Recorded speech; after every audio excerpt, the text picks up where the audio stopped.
TV, the citizen's power.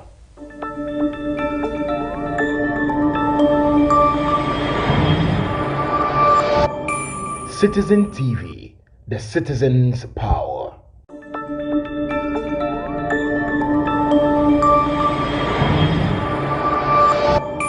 Citizen TV, the citizen's power.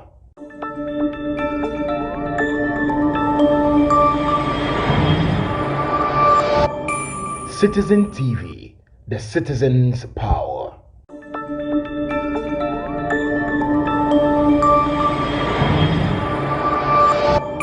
Citizen TV, the citizen's power.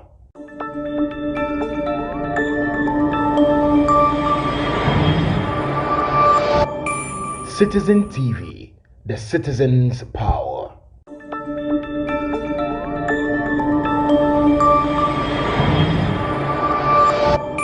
Citizen TV, the citizen's power.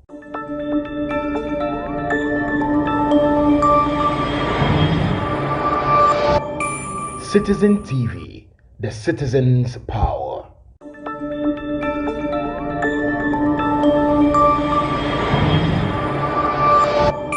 Citizen TV, the citizen's power.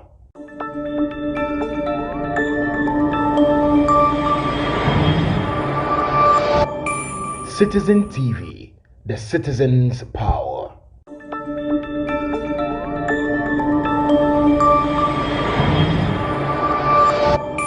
Citizen TV, the citizen's power.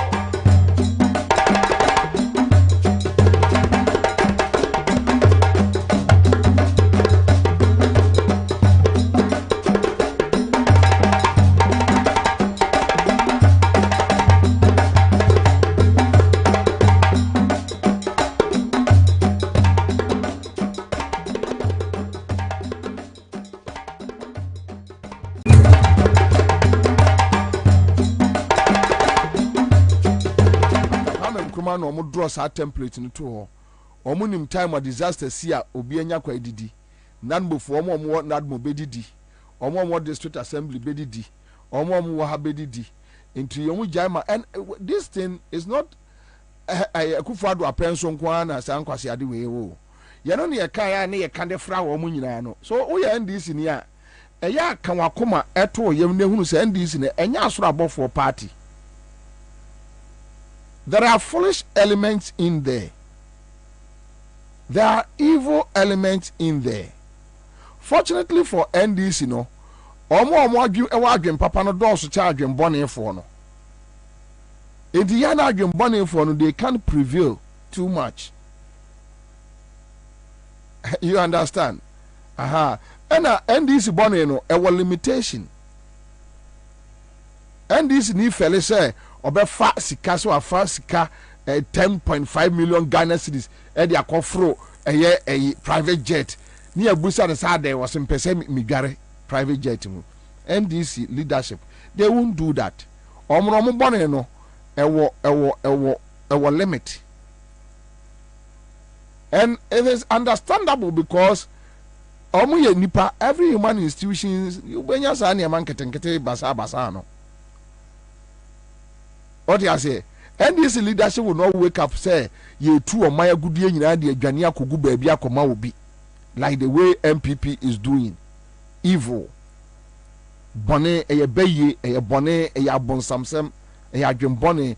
NDC leadership nkofa China for say almost sponsor entimumra me too gold and saying food here and saying so like what Akufo-Addo and Bawumia Ghana galam say eye Akufo-Addo ne Bawumia they did it. God watch it dakonom na destroy on my way. Sometimes there are some adjectives you use for them and you don't feel shy, you don't feel apologetic because that is what they deserve. You can't be violent on them, it's against the law. You can't preach hate against them, it's against the law. But to tell them say wo ye kwasiapa say watimi aye sa de we no na say no ntini ye say ye do be call the Hague, be prepared because say nye jimia you will never think about it for a second that member a year foreigners chance to destroy my own mother country. Baby, I woo through my shower parents free. You don't care. You don't care. That is why this foolish man or Safumafu Timmy share ye nimu kachre say Aisha one ye jerino and faso be na ibenya. Na Ghana for no na mochicho mu jeli wo mu no faso be na wunya. Just because of small money. So when you have stupid old men like that, you should be able to tell them that you are a stupid man. You are a very stupid man. So would you or my bonnie say?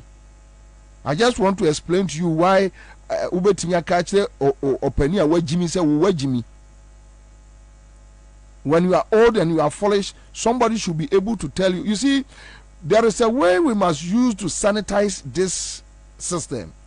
The only way, it's against the law. Say, Ebia, MPP ni bin damn baby on cow on ye. No. I mean, hey. So, be the 80 years, no, Jimmy. We should be able to tell the person, look, there was this girl, Abigail. Abigail could see David, or catch David say, Mikunu or the Nabal, and Nabal means a fool. Or sister said you only partieno, son and didn't here. So, if, I mean, you are an elderly person, and you are a thief, a criminal, a nation wrecker, like a Kufuado, and somebody should tell you that you are a foolish man. Somebody should be able to tell you that you are a foolish man. Straight. Straight. We can't keep on, you see, Yadi and Sati Taren Crawford, they will come and tell you, you encourage our radio, so you can't want him. Radio soon will be a better so you're a foolish man. Now, Wabusa say, I didn't need a foolish man. Now, your church, we are near some power, your foolish man, and answer on your foolish manner.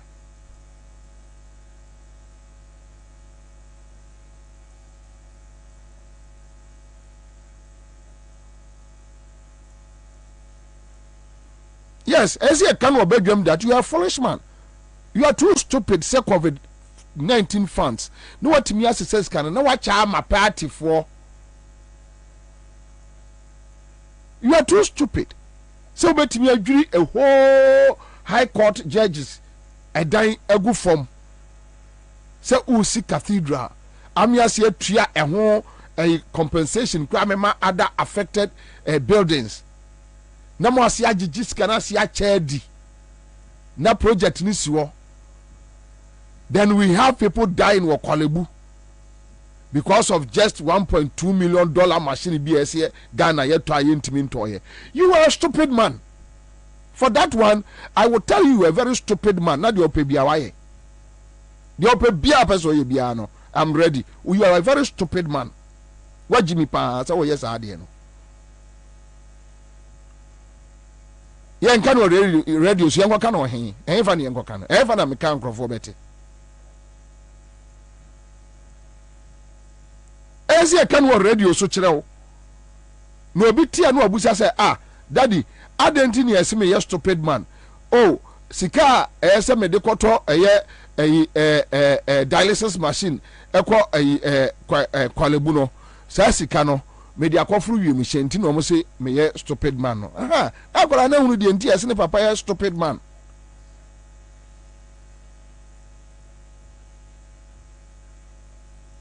It's another generation. It's another era. You see, when you don't allow the generation to tell you that, look, I don't know what you know. Ansah be any. Also, wait me a cancel no. Or some kwasi akeka know what to say, when to talk. Oh, me go can. So you see, those boys they go on Peace FM, Metro TV, those areas. Now, Omako the Omusa coffee for Mutrus, they close. They go and sit at a pub. Pub no or teno. A one moment walk out as a president to Ansah. Because how do we be until they walk? So they meet their friends. Oh, Charlie, we just for the you my dear, the baby and Ansah the move. There's a very day, Charlie. Oh, Charlie, say you craft frame you want so much jam envelope kakrebi. Oh, Charlie.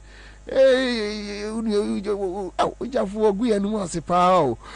What good brother can walk radio no out so no brand never can say this man is a stupid man.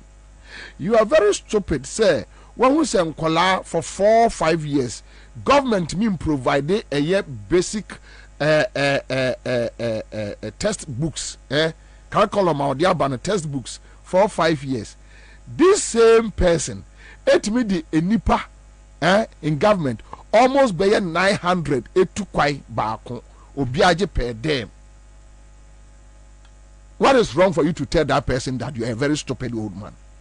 Where Jimmy? What is wrong? But you see, they I say, I'm person come every day to get something. Me can send you this, me can send you yeah. Because you are a criminal, you are a thief. We are crime for a thief. You are a thief. You are born a thief. You are trying how to steal. And you know, whether good or bad, he's okay. No. Because look, you do the analysis, you put out the picture. A criminal, or you bold criminal, unfound. You can do your whole analysis unfound. But when you start calling the person a stupid person, a foolish person, a man for baby say aden. No actually the woman.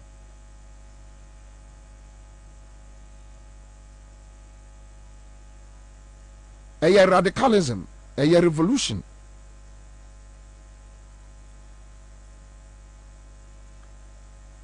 No or my brofu a program no cry na no for want of better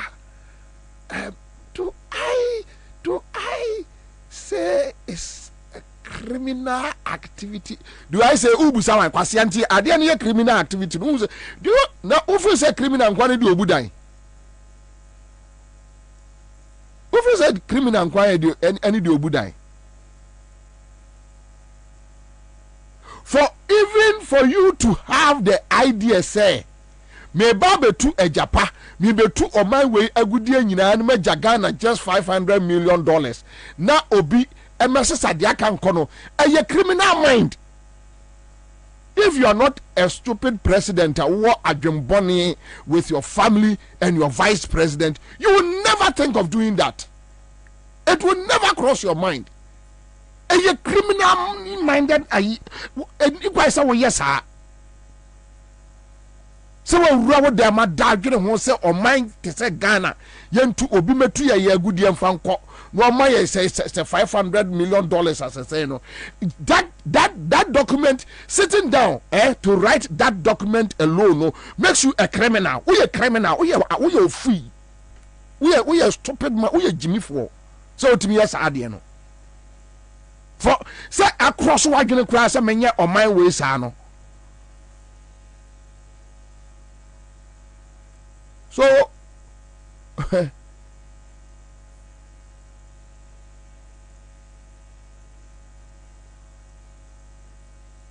I wish I can play stick I've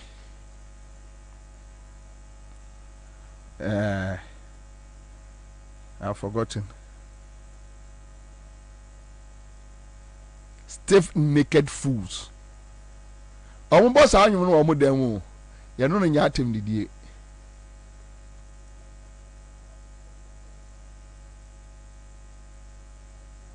And I'll say again, there are elements in NDC, you almost criminals.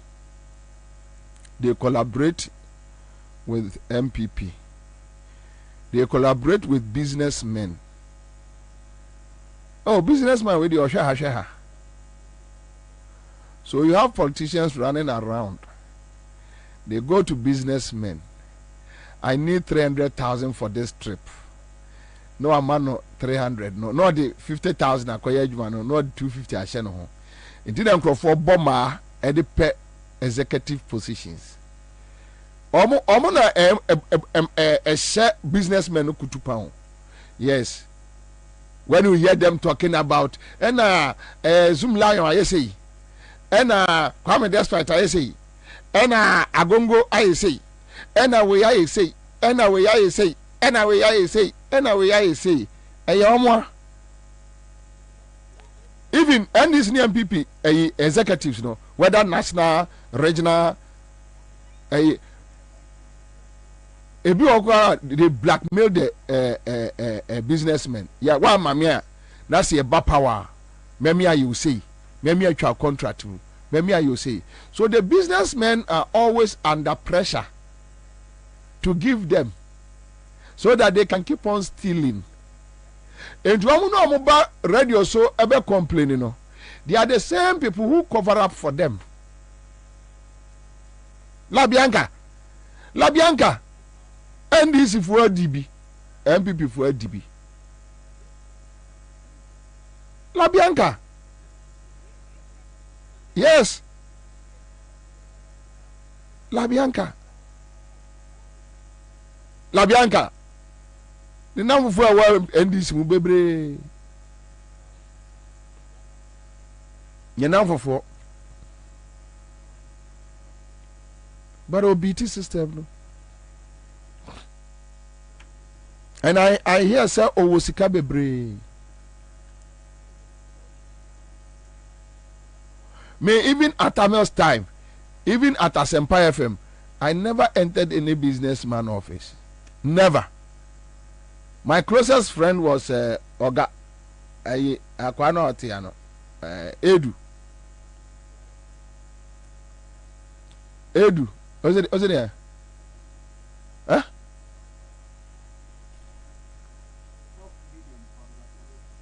Well, Osaka, very good. But Edu say, tell me who say Edu didn't want boss of me or Kunumwa, me who say Osuya Boni dino. I just walked away. Minkasa no be permanent. We are not saints, but you can't do things to destroy a beautiful country like Ghana. It's wrong. It's like it's a sin against God. So people have become mafias.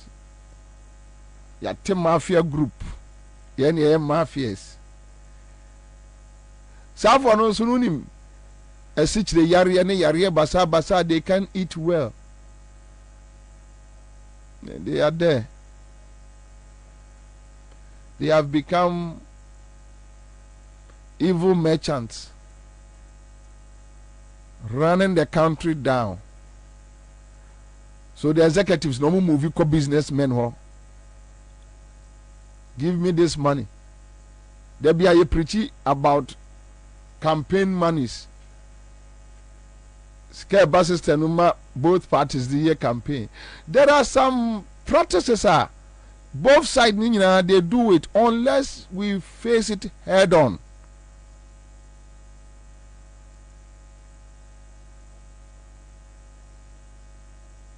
And you one here because na sani ye no ye be any day. Okay. The reality is that criminals are taking over our political field. And they assemble prayer Debbie. And that is why I am in this common and a BBNT. All right, so live at Accra 100.5 Citizen Show, Tuesday afternoon, right? Yeah, star 413 hash. And then Wednesday, I'm gonna contempt. Say, here one have a side of virtue. Okay. You see. And then Wednesday. Okay, that's fine. Nah. I think it was on Joy FM. And Professor from Pop Watting or Bre Papa. Or Bre Pa. Professor from Pop Watting. Host no minimum But on my Prof. Breye, I think it was yesterday, right? Right? Huh? Oh, TV3. TV3. And Joy, TV3. Okay. I am now. Era. Because me and I don't know measure. Oh, it's the best form of campaign. What you say, Nipano or Bre Papa? Okay, so you got your professor from Pomboat in the live at 100.5, Benya FM in Elmina. The president, Nana, is a strong political leader. No doubt about that. And we had somebody who was supposed to be a strong economic leader. The two of them combined did not take us to where we wanted to go. Now the strong political leader is leaving the supposedly economic man alone. But the NPP sold the vice president to the Ghanaian people as an economic maverick. And so if now you're saying that you can't even say that he's an economist. No, I'm not saying that. It's not coming out of your mouth. No, I'm not saying that. Then the NPP lied to the Ghanaian people about the vice president. I don't know. No, what I'm saying is that we had a strong political leader, a strong economic person together managing things. And things didn't go well. Now the strong political leader is leaving.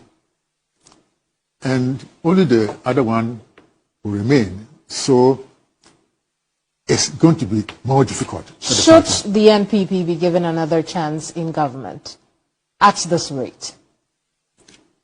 The NPP, but not in this present configuration. But that's what we are taking into 2024. No, I wish that there will be a change because, see, look, to be honest with you, I cannot be on the same side as a supposedly de facto prime minister. I mean, we can't play. I can't be on the same team. So, in that respect, there must be a change. The president, Nana, is a strong political leader. No doubt about that. And we had somebody who was supposed to be a strong economic leader. The two of them combined did not take us to where we wanted to go. Now, Finito, I think Ansah right? All right. The two of them combined. The president, Nana, is a strong political leader. No doubt about that. And we had somebody who was supposed to be a strong economic leader. The two of them combined did not take us to where we wanted to go. Now the strong political leader is leaving the supposedly economic man alone. But the NPP sold the vice president to the Ghanaian people as an economic maverick. And so if now you're saying that you can't even say that he's an economist. No, I'm not saying that. It's not coming out of your mouth. No, I'm not saying that. Then the NPP lied to the Ghanaian people about the vice president. I don't know. No, what I'm saying is that we had a strong political leader, a strong economic person together managing things. And things didn't go well. Now the strong political leader is leaving. And only the other one will remain. So it's going to be more difficult. Should the NPP be given another chance in government at this rate? The NPP, but not in this present configuration. But that's what we are taking into 2024. No, I wish that there will be a change because, see, look, to be honest with you, I cannot be on the same side as a supposedly de facto prime minister. I mean, we can't play. I can't be on the same team. So, in that respect, there must be a change. The president, Nana, is a strong political leader. No doubt about that. And we had somebody who was supposed to be a strong economic leader. The two of them combined did not take us to where we wanted to go. In 2016, the reason why Frimpong Boateng is now running away from Bawumia. We are going to build a new economy. an economy that is a growing economy. It is not going to be a commodity economy. It will be an economy which is a job-creating economy. It will be a job-creating economy. It will be an economy where we are going to reduce the electricity bill. It will be an economy where we will increase the teacher training allowance and bring the nursing training allowance. Port says here, import duty is too high. The import duty is too high. As far as equipment and raw materials are concerned, under an MPP government, there will be no import duty on raw materials. We are going to build a new economy, an economy that is a growing economy. It is not going to be a commodity economy. It will be an economy which is a job-creating economy. It will be a job-creating economy. It will be an economy where we are going to reduce the electricity bill. It will be an economy where we will increase the teacher training allowance and bring the nursing training allowance. Port says here, import duty is too high. The import duty is too high. As far as equipment and raw materials are concerned, under an MPP government, there will be no import duty on raw materials. We are going to build a new economy, an economy that is a growing economy. It is not going to be a commodity economy. It will be an economy which is a job. Moshe a professor from Pomboati.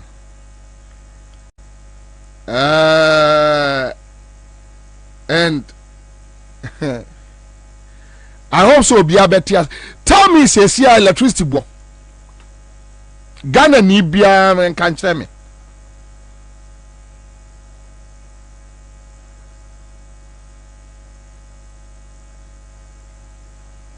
Ghana Nibia and can't tell me.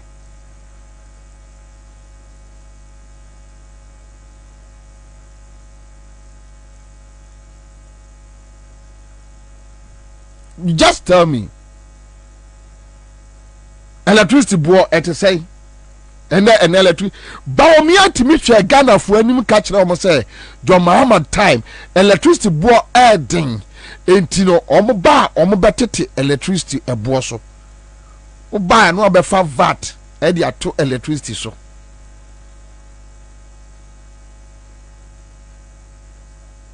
Yeah, you know political scammers.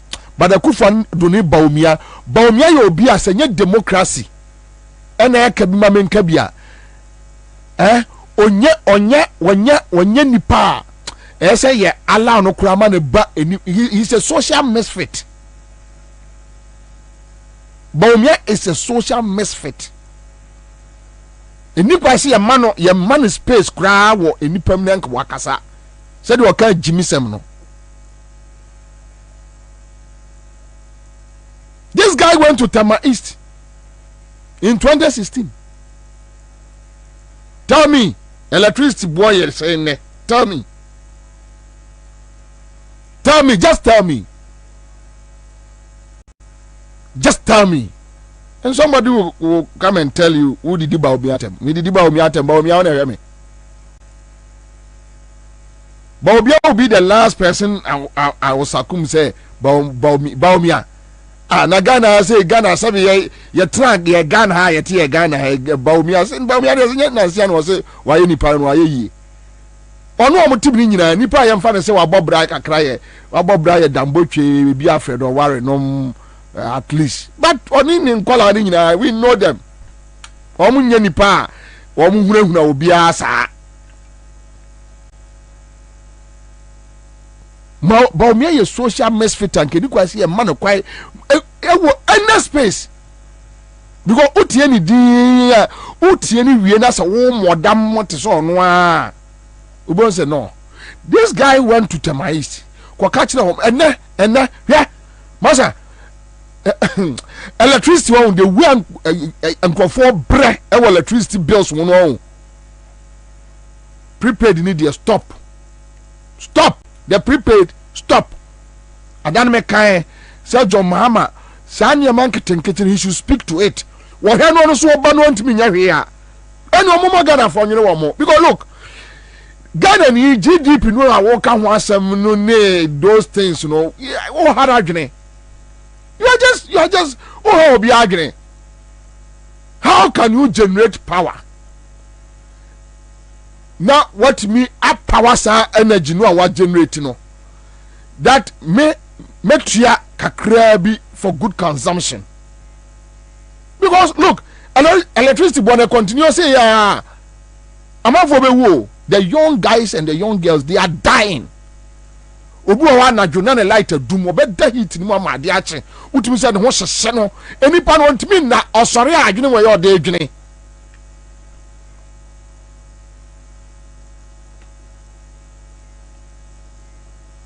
ontimi na ne ho hyehye no.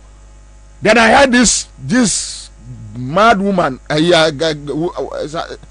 how come say rent yenkoshe Canada.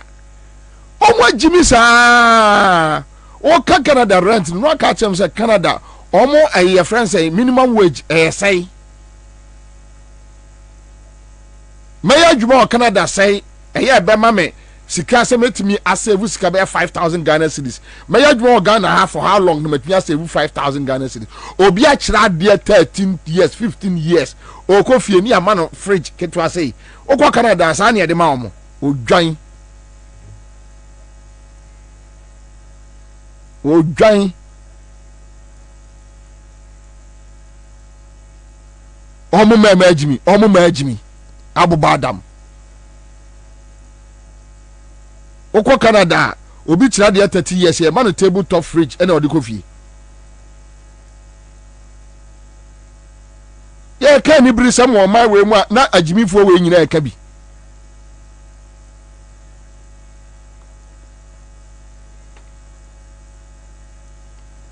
minimum wage en ka so check Canada minimum wage na o hwe obi ya adwuma 1 hour how much sika ya de ma no wuti kroma how come see ya catch us shift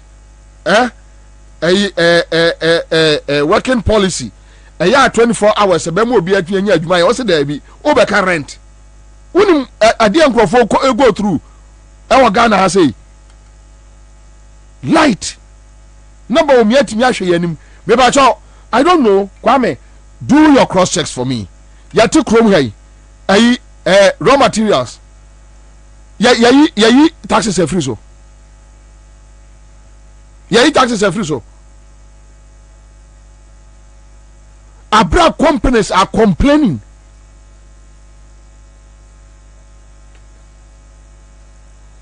they are complaining. Say Oma catch a finance minister way. Say on why they tax net no. Now omuntiminya more. Sika because they are looking at 11 billion Ghana cedis also. Meanwhile, Minoka say omona for oma tax waivers port. Omona for the hotel hon near money at their day eba oma tax waivers. It came 22 billion Ghana cedis. And the ordinary Ghanaian is suffering the expense of their friends and families. Obia wanya sika AC hotel, 5-star hotel. Ono no ntia tax. Mobro wabi kofa ni indomie ketu abi ba.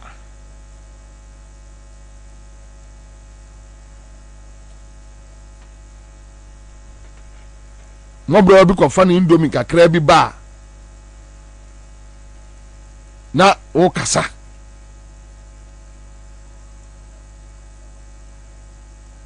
Import duties no better ye be year free or no away. And the busa say import duties say MPP nim say omo de akufad ni ba omia di ebone. And that is why Frimpong Boateng is now telling us that no, these guys, they don't deserve it. Yeah. Boni aba omiani akufadu edi o my way no ho.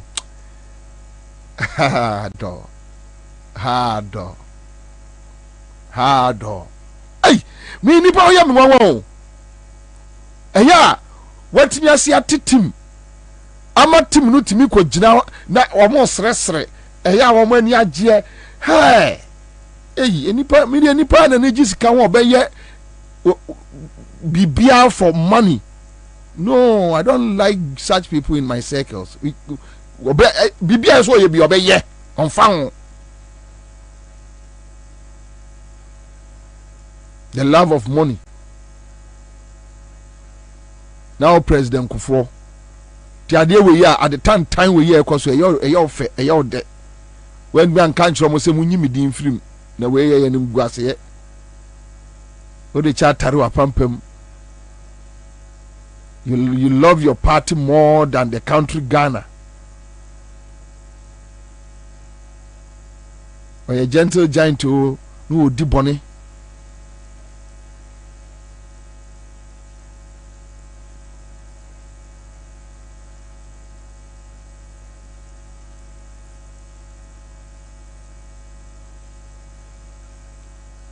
Now, yeah, they know that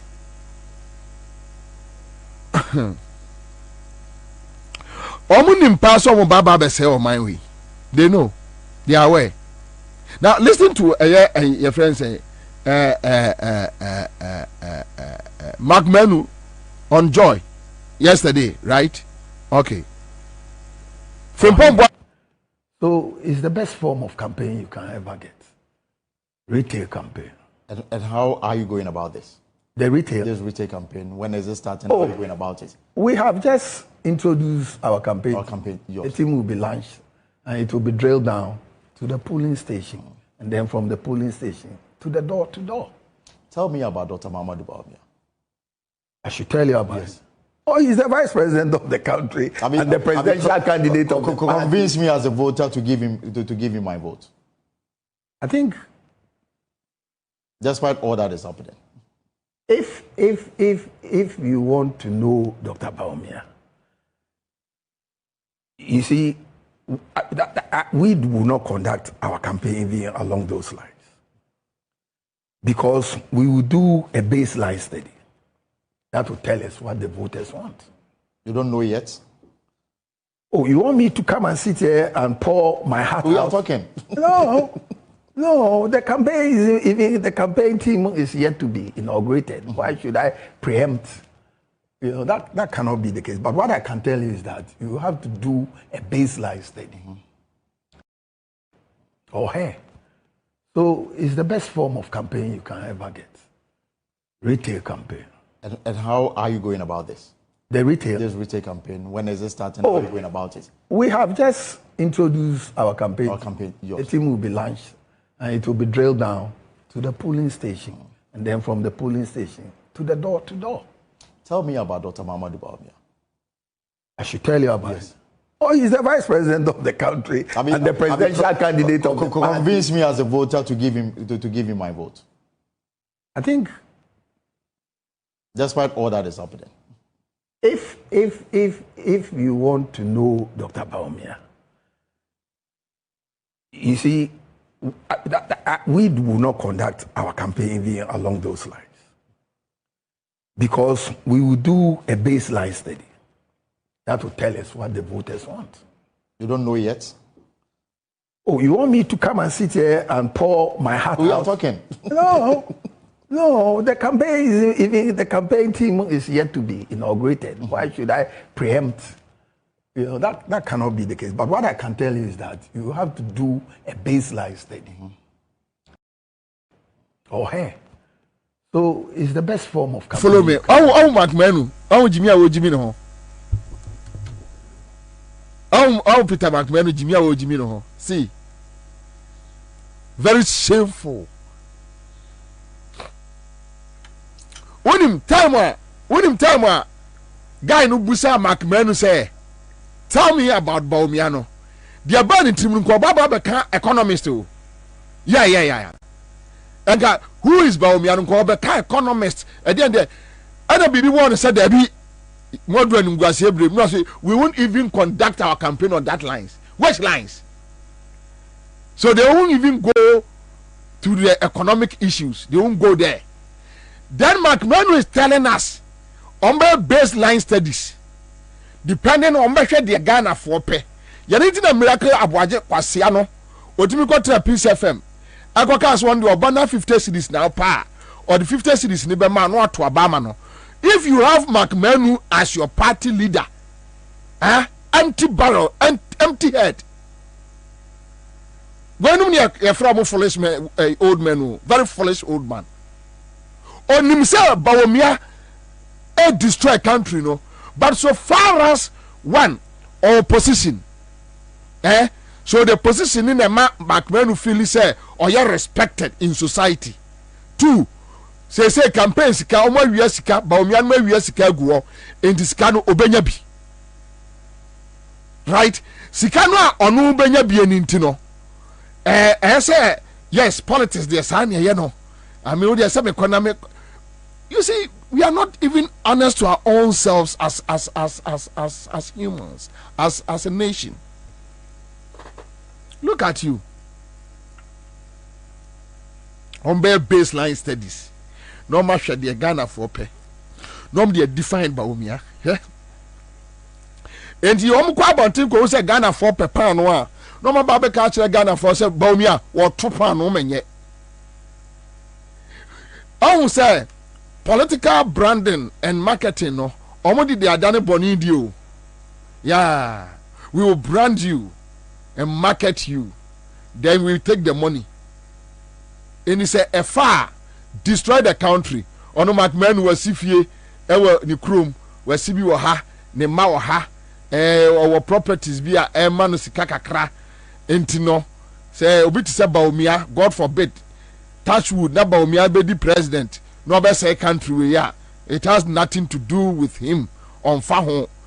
Meanwhile the current figures 8 years figures Bawumia's performance e dan insem wahu onim say look who jai Ghana ombeba ya ka kira say nye Bawumia nkwa na bebu o man no say party MPP party nyanse ni be pa na aka no party no mu say nyankwase afo nkwa from national chairman to national chairman eton sase Kennedy Japan national chairman kromfo oton eye state lands enti aka nyanse ni be pa na wo party no mu sesi a ala no mu free party no no nyanse ni be pa na aka no wo mu say nyankwase afo nkwa. And that is why you can hear this reckless man. He doesn't give a hoot. He doesn't care. The and they are asking him. The guy asked him the right question. Tell me about Dr. Bawumia. I don't think economics in you. One will jump in. Baseline. Baseline here, there. I'm study Ghana for. Actually, they Ghana for. At the end of Ghana, ni pe. So you see, one will say, John Mahama, as someone can say, E11 no, and yet VAT on electricity, and yet emission tax, and yet bed tax, and yet Ghana for Ajiatum, Bawumia Kokabi. And you want you know, yeah, and so they are walk.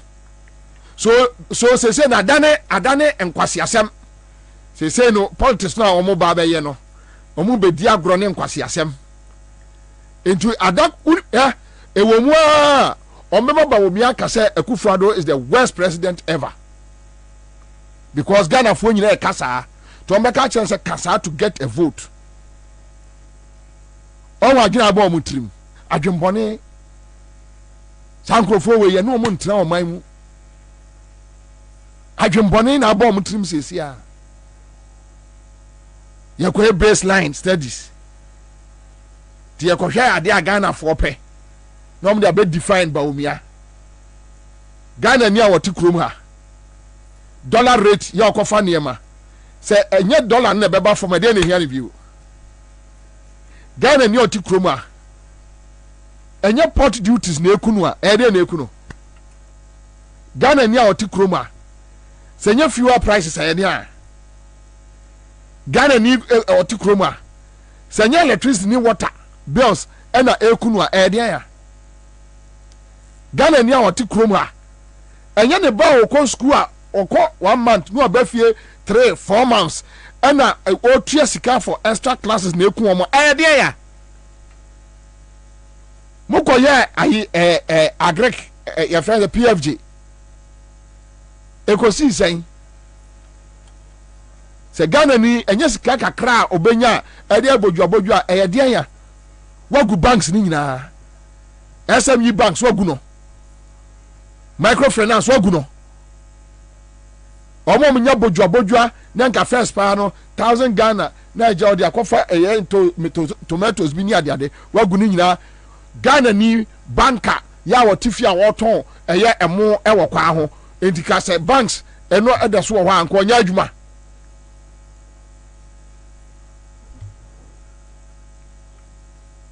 omo koye base studies into on base studies no mbe no so omo ye na se bibi ka kire omo se Ghana fo nyina pe eye tubani a no ma ba be ka kire Ghana fo se Bobie a oye tubani master. Yeah, that's all. In the saying about me, I'm an economist. But 2016, no, people were talking about because John decided, I said, look, let me fix this doom so. Building thermal plants will take time. It will take time. Okay. It was how quite no soon to na a man for business worker. The man for businesses. And this in Penifon be Freya John say John. Oh buy no, Kofo. What is that to tara home? No jaho. Ye be near uncle. I said no. So I dear way the Mbeko position cry, I will solve it once and for all. And this in Penifon be the D John Mahama atem to the equal position. John said, look, yet me fa propaganda ne dishonesty and build a country like Ghana. And thermal plants no, if you are 1 year, no more the build it. And ya de ketu be a kwashe baby, now are you? And ya de ketu be a baby, I know it takes time. So when MPP people were insulting Mama, NDC people too were insulting him. Today,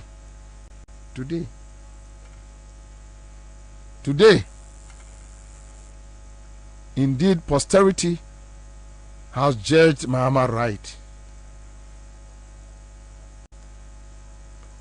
In the certain for economic issues, one seven no, I'm saying I'm Brandon is why economist. And I'm hearing a veteran say, "Me sister, na sister." The vice president is the head of the economic management team, and when you are the head of the economic management team, you take control of the whole financial. And you know my husband is an economist. He is generally good. He's a doctor in economics. So when he comes, he'll do. Anna, sister Chimney Duku. Time na sister Duku pa. Hey, yes, ya bravo. Omansika. A bit we am wire within 1 month. Omansika. Na sister Chimney Duku. Na sister Kamo Biati as say okunu your friend economic west kid said there no. At the end fairly year 2024 fail eba no. And the year wo madwene say e maburu dodo no they are into ICT or digital or whatever. Say your digital world. It any Uncle country of say on a digital master digitalization on an inverted the baby. I say, Ansah na no survey ni buy no emaburu no energy 24-hour economy ho more than digitalization because omo so wagimi say 24-hour no de meba ni sika akọ no botu won de bekọ akoto phone Ansah na watimi atena fie na watimi asese tap and go oni phone onya adwuma dey asese tap and go oni phone onya adwuma dey no auto credit bundle oni phone onya adwuma dey no online marketing oni unless what create adwuma what create adwuma who create adwuma ni ewia mabunu na nya adwuma no a otimi rent edan affordable rent ewo ho ne light bill emfanisi kanyina water bill emfanisi kanyina when the system is working Ansah na nadwina baso say me person me quarter male kodi 2 days holidays. Let me just check on my phone and see if I can do tap and go. Okay, what Tony take it, right?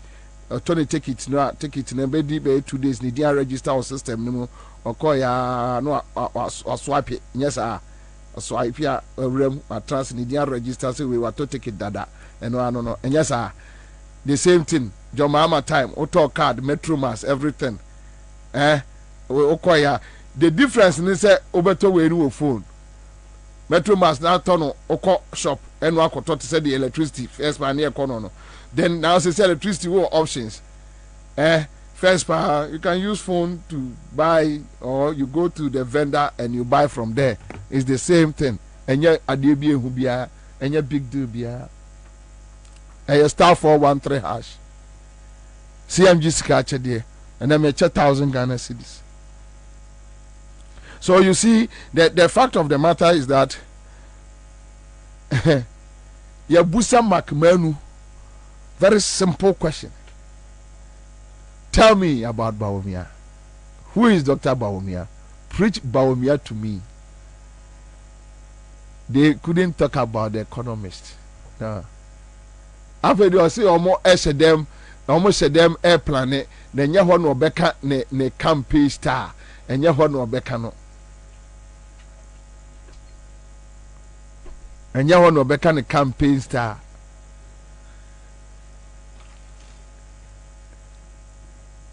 After they just all said them Ansah no akwadwene obi a wadi vice president 8 years. Just all said them kwadwene ho de obaba beka kire Ghana for. Frimpong Boateng too struggled same, but one day he was very honest that look from what he has seen, there is no way we should allow Bawumia and these people to lead this country. The ordinary near huno.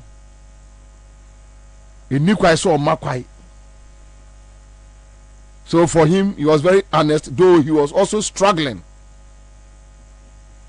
Mese Bawumia no am hudi ni jina obusan say who are you? He can tell what he represents. Ka. Mamenya say adwuma we quick. Na Kwame JM dum so no obi anim say JM ye odi am fe no nto. What? That throw back no. Cause we know am ye na hu hia me pa. Peter Makmenu penim 47. Politics in tea. You see, that is why Rawlings will always stand tall. Though Adiana na oyeno na akwaya say or damaging the party, but na or threatening party no or nipa on also yam from so. But obi a yam from so a utimi say what chidi for say me duru na me ye mistake. Some mistake no mamu nye bio. Say nipa na ye de ne chechire o man. And so now Rawlings dey na kwaya say or damaging the party. Ya na ya adwen se Kofo nim nyansa chen Rawlings. Kofo boni no wote dem no wodi. Enya boni na wote dem na wodi a onye sa de na oye no. You issue for you to be part of Bawumia advisory committee campaign advisory committee ho no. Ekra che so wadwen boni who criminal mind. Mimi here say do back court and send me who so we criminal mind, criminal intent. For even for you to accept say yes me ka ba me campaign ho no we a criminal. And this is why ada na ye ho sa as a country. Ada na ye di ho boni say to say o mind fe to say Ghana. A very nice country like Ghana. Sika, go and check McMahon age. What did you mean? Still, they don't care. We share more kukwema they know, but we will destroy the country. Esi pa anya hwe na araba. Ya na ayika eno efrempo boatin. Was here Akufo-Addo no kra so ya strong character no. Na economics be ka no ho na anya yi. Ni aja economics falam. Yeah, quite naive. Are we just interested in holding on to power? Sitting in convoy. Yeah, sirens DNA. Is that all? That make me a catch up is a metro pa. Is that all? Yeah, chichile Ghana, and is that all? And I'm telling you, I feel sad anytime I hear people like, oh, and some microphone now, almost joining MPP to fight Rollins, no, from 79, no. Me nkasa me wo adwenbone eformo, but there are people I don't like. I don't like them. I don't like them in my circles, and I don't want to be in my circles. People like Bombay, Kwekuba, Kome, Sankwasiafo, no. I don't want to be in their circles, and I don't want them to be in my circles. I don't like them. Because so to me, when you manage your mind, and your mind say, your mind say, and some few years back, you were complaining bitterly about enyemebia obiaya enediano sanya manu usu obiya ni sa time ntia na uchi complaining bitterly no. A new half of what is happening today, your own party, your own MPP, your own Akufo-Addo, Baumia boni omodi o my way, a new half.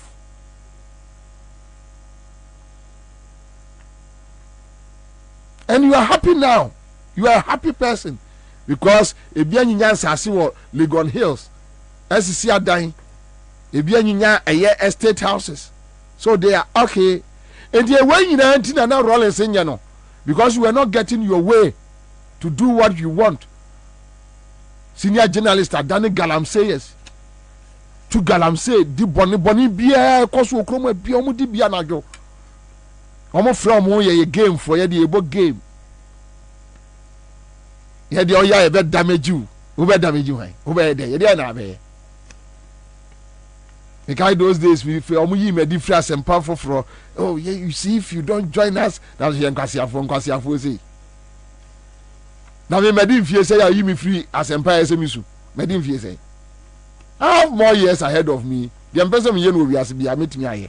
Ya was ye nkwasiafo say.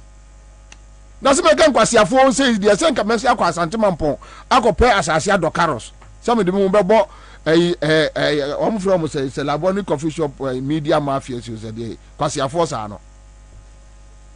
For me to be in your circles and kemese sameniama akɔ back to Mampon akɔ gi caros asase adokaros efu ne matu abeton no. Uni limit, uni boundaries. Uni baby so didi kodru. The same people. Let NDC win. You know, they are our friends. I know this man for 35 years. When we went to Edinburgh at the end there, Kwasi Akekasa.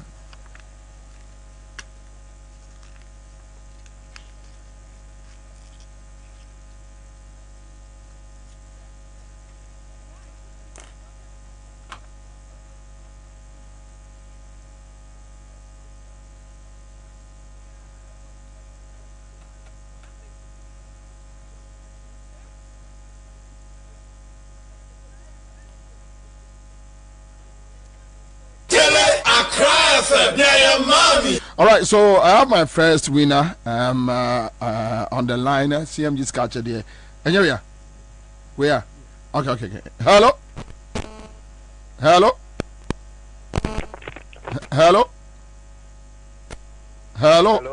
Eja. Hello. Eja me how? Hello. Eja me how?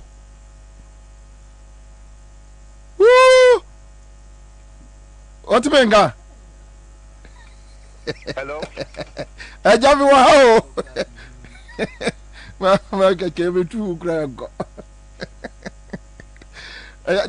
I think you need to call the person back. Struggle. Kwabena. Now, do I know who near the shares here? Hello. And yet, rather the hello. Sometimes. No, be bushy. Catches any old coffee I have to who. And running hello. And only hello. Till Paco never to who I said one ten can I just or corner. Can't you say? Hello.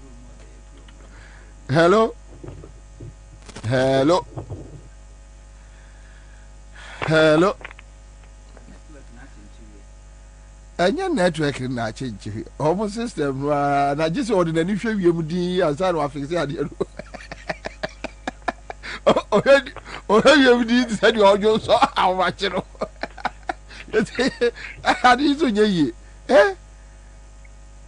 Wait, I like you go who does I like you. Hello, Pajotimenka. Oh, too bad, Charlie. Let's leave it. Okay, so a sketch idea for Pamacho and Yamia. There's a problem.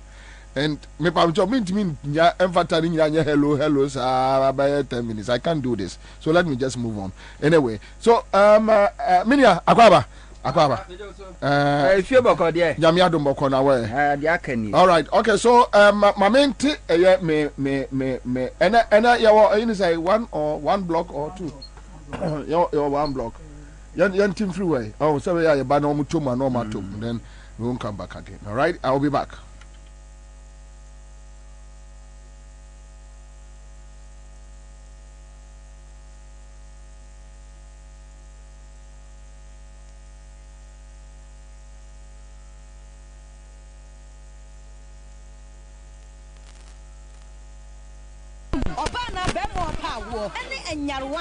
Nancy Mamika say, and the Spana called Ekayeno. Greenfield at Arumenti and was our selection and also APM. Greenfield Scientific Herbal Clinic, our ultra modern laboratory, and a diagnostic machine, sir. I should share the Pedium Kasa. Greenfield Scientific Herbal Clinic, our Nunga Dogon, Estate Junction, last stop. Frewa 0243 983 906 and 0261 651 898. Greenfield. God is our healer. Greenfield. Your last stop. I believe.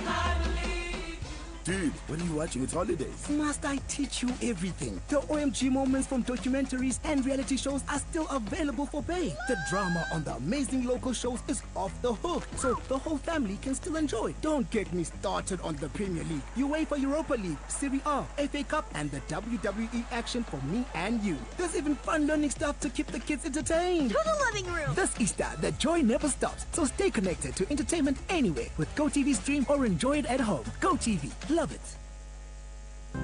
He's able to deliver.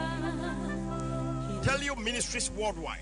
I sign friend of the Father's Family Church. Woman a night of miracles and prophecies Ediaba and Centranene and Comshe. Theme Dasuni, God is able. Reverend Sumfianko, Awiye, Unyamidini Yan Centrania, and that from Kra, the country quite baby, and many Padudwana, woman to quay, near Okatana Braboni and Koye Famano. What to be to quay echo America Memo. The Nana Wadia say, and they were what dear papa. A fee, the open promotion, a word you input, woman list about any dean Yakupo Sheni.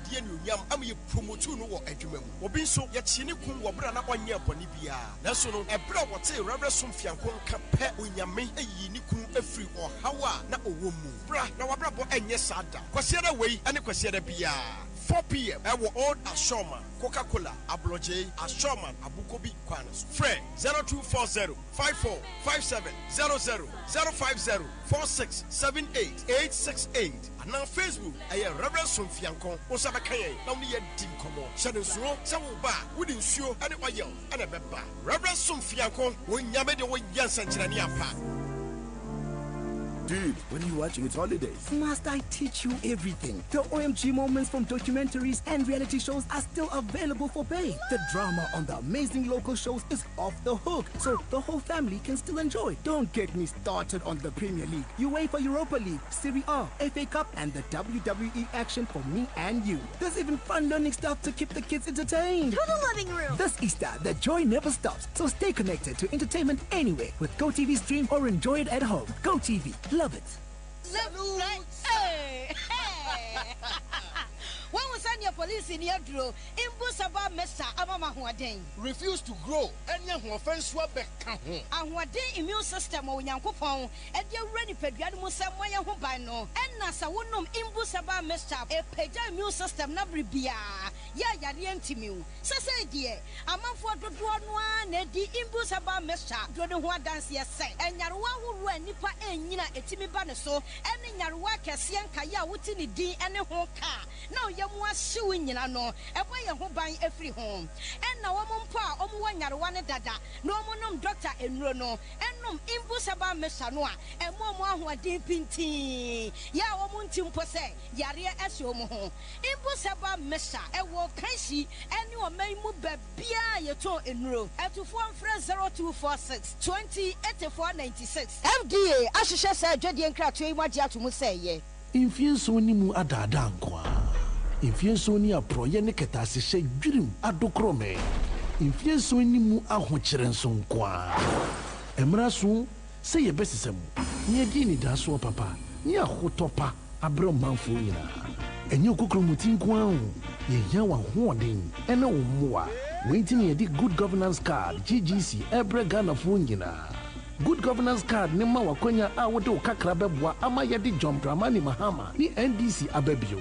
Good governance card no die obotom tie bia no wo benya bi. Go www.ndcgoodgovernancecard.com ana dialing *248*6#. Na hwe die didi so. For 0534 000 261 ana 0534 004 275 ana so say 0598 953 915. Good governance card, Emeni Dasu, good governance card, at the NDC Beba, good governance card, Ahotonkwa. Ebi didi, ebi the comedy woman. Anthony, Carlos ne, Ansah ne, Mustafa ne Nkrofo, Massa. The Pia dia tia dia saying. So mudi cast ho atranchie ki ye ka atranchia etse ayi kinagate foa omotisi so so akere se so oko na wo ba cast ho de omode ho aye okusie a wayi 100.5. We are back here. Honto akwa babio akra message honto say dollar say 12.7. And only a Oko Forest a year bureau na benya Oko black market dia 13 year chire. I see. Yeah. 600 million so aba say cry Ansah sa. Ansah na Ansah. Ana usuru. Ansah sa. Ansah na Ansah. Ona boel ko poguzi say wo say aban bobosia Ansah no atua adwumayefo ka. Say unim say koko bakete mbred. Also the yabutu. Agu Coco bodagu. But they didn't come and cheer a tea for ne ahefo. Now list to baba tambe. Oh man. Oh. Oniso. If you say kwame say list to eba. There be the same brand camera reserve here cause so baba. There be list to oh man. Mon fa man ne. Oko baby. That be obi am. Fanto. Man. Or the Zavashale Charlie had was you. Listen to a new one, no baby. You, the man bako, 2 quite, Australia. to what ne kalu prendi nako. Yeah, sure say onyemum. Australia the miracles a country. A mum free Ghana could do Australia no mum person mum. You refer say what if I was a free. Yeah. Eh mo akra say Ghana etia. Yeah, that's what say you a mum our Ghana. They hear say do me go play me don't know Australia say pe o mekasa. Na yete ho. Ba nana abatu hu nsunsuanso we dey me gusu make kan Ghana for. Say we less than 10 months. No dem fan say busumi do. Ni akoto aba. Ye nto aba sa keke. Yeah.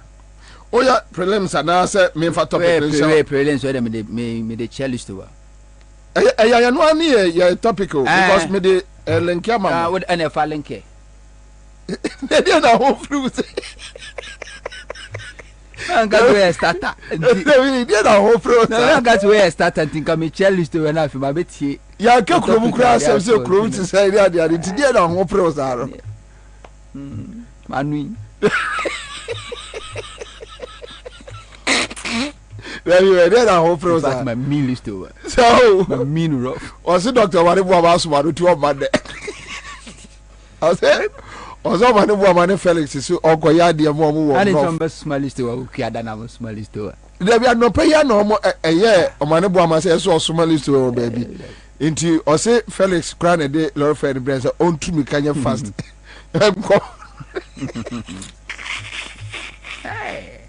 Anyway, so I think one more MPP akwa you more campaign team. And more campaign team not for Bawumia. Minim say we name all the names. Yeah. So I won't waste time. Mark when Walker a department there. Okay, advisors no. Okay, advisors no. Yeah. Okay, so but enra on different platforms, I think those media practitioners asked the right questions. Unfortunately, they are faces I don't know, but they have won my respect. They asked very cogent, simple question. Tell me, who is Bawumia? Simple. Let's go back to Frimpong Boateng. Frimpong Boateng is not part of the team. So, I assume like Frimpong Boateng the beer won't mean Bawumia wants and Papa Bia. The president, Nana is a strong political leader. No doubt about that. And we had somebody who was supposed to be a strong economic leader. The two of them combined did not take us to where we wanted to go. Now the strong political leader is leaving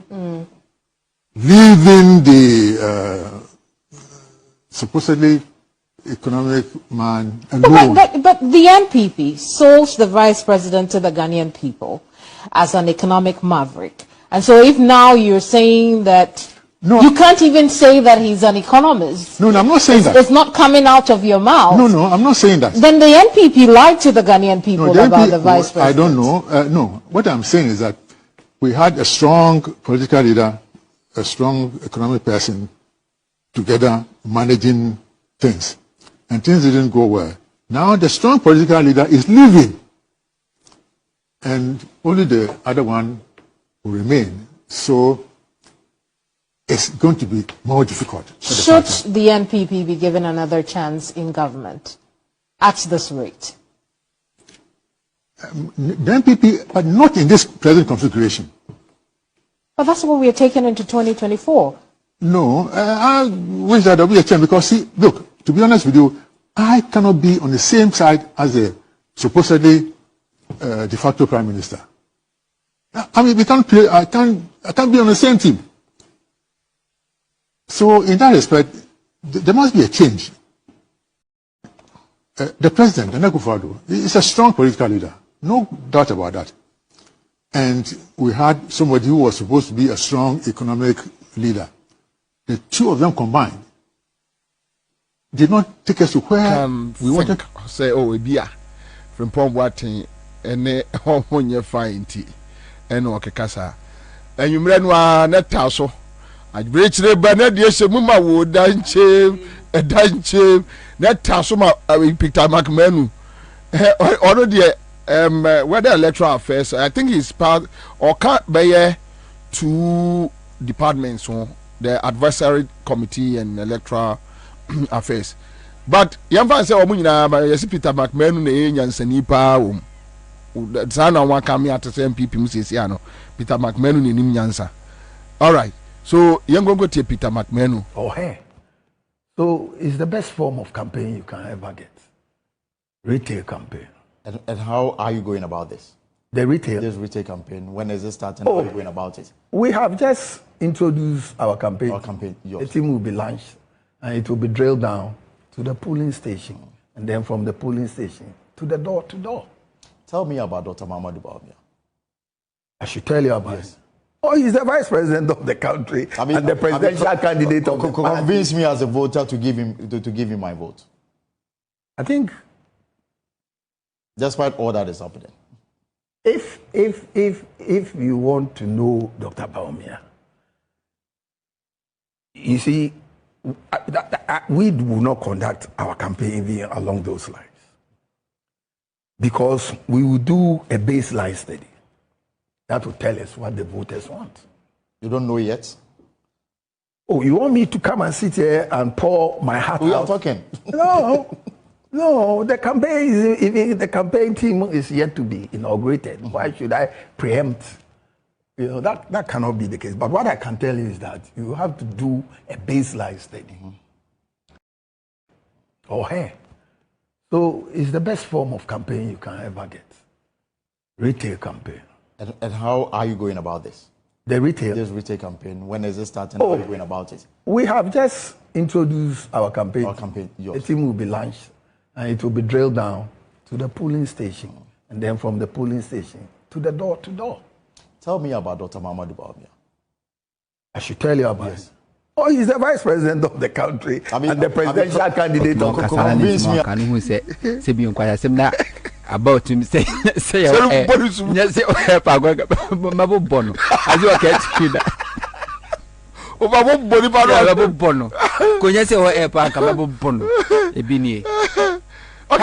so Bawumia and Ansah you one MPP mu ene McMahon and this is McMahon.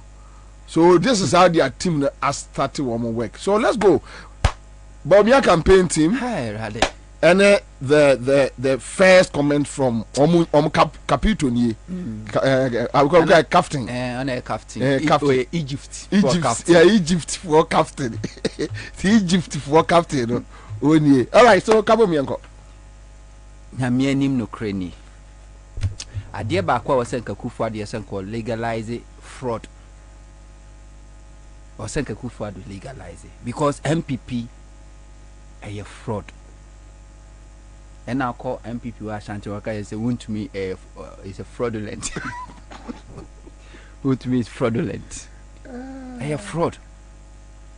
Na me kan Ghana phobium say na yento abasa keke. Aka bosumi kakra bi wodi amfa se bosumi dunia koto aba. Enye so ye Ghana ni a wo voters ID card na wa kunya so koto aba ntino akoto aba sa keke. Abato hu onsunsanso. Omampeni Kufuor 2007 na awose oton voda Ghana Telecom na iri tue adwumayefo ka ni nyina achi Omampeni Kufuor ton Ghana Telecom no single spine pay policy wantimi a implement or reserve it to ho ade bechi amanefra baamu 6 January 2009 and now Osanye and the chef Professor Mills. NDC betting about Professor Mills 3.5 years, Mahama 4.5 years.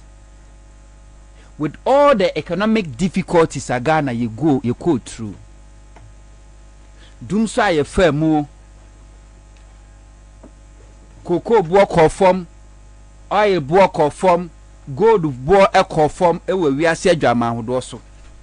Nini mu no and see what Ghana da under Rawlings and under Mills Mahama government say aban se wa mobusia wontimi ntua adwumayefo ka and see that omampeni kufo sign single spine pay policy no sabe odwumani aban adwumani ana na ketua eye 3 million 2.5 issue 2 kote eye 12 million ni akire ebi de ko 30 million ni nyina achi Professor Mills aban eso economy no mu Mahama was the head of economic management team ama ye tua adwumayefo ka omo back pay nyina ye say tua ni nyina de kan ho de ma omo and see that under Mahama under Mills say I was say ye to my Ghana japade ne de tua adwumayefo ka and see that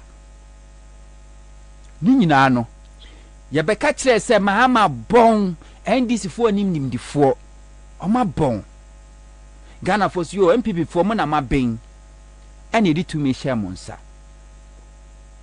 last year before they beko IMF before e-levy Ken Ofurata katre yen say yantiasi ama e-levy ama adwumafo kra yetimi ntwe omoka indeed ni ntimi ntwe adwumafo ka because parliament sikakra no say they call parliament omo printing stationery kra no muntumi no mu fi and you call IMF you call e-levy you call di 22 mu ni nyina akire no Ansah no de ko ba ni say afede yanko IMF a yentimi ntua adwumafo aketua ebiom for 2 consecutive times ye threatening Ghana for adwumafo say maketua kra ne ntimi ntua and they say IMF here we go IMF yes say ni ama na de call ye IMF first tranche aba yedi second aba minu kase asa ye kase aban Ghana adwumafo safi threaten say aban yankobo besia aba adwumafo kra yentimi ntua omoka tina me kachre Ghana for say eni atifo na for say ye nto aba sa kekew abato hu wonsunsuanso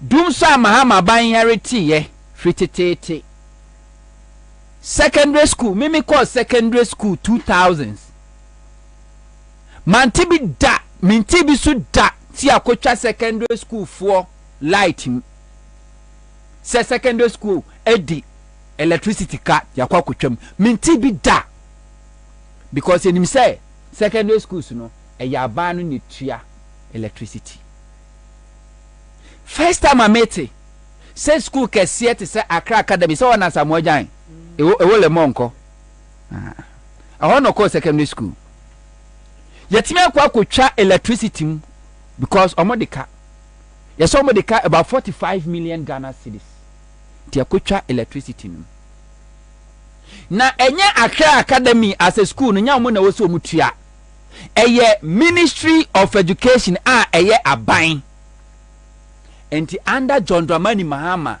na electricity ni pone bi ni ho Mahama timi de na adwene ne nyansa abo kwan e ma electricity ne ba be boost so a MPP ba omo say excess energy capacity and now in the abundance of water the food is still tasty electricity boost so a excess energy capacity a chesenkane ne bi kura enwunu wa emfa nya hwe no secondary school for nkwada etisumu na me hwe video bi a chesenkwada no asoso omo phone lines and omo de nam school campus ho chese na obede kura suade in abundance of water the food is still tasty na me catch Ghana for say abato hu onsunsanso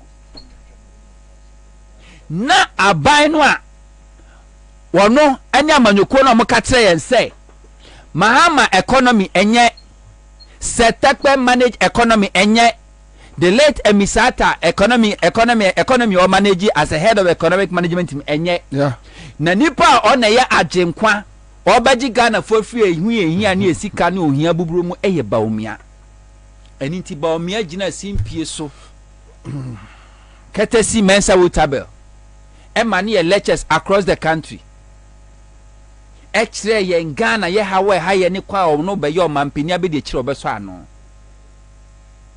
ene baomia ebe ye economic management team head Accra Academy yɛntimi ntua electricity bills enti wɔ si yɛtwa nkanea num na enkwada ɛtena sum yeah na saa nipa kro we ya no MPP for asatwa mo aba say oh yes Baumia yes ya catch o mampeniku for catch so Baumia wanna cover and wanna discover and call Bank of Ghana wanna stabilize ye cedi no because o mampeniku for they be ono hu Ghana for see chimi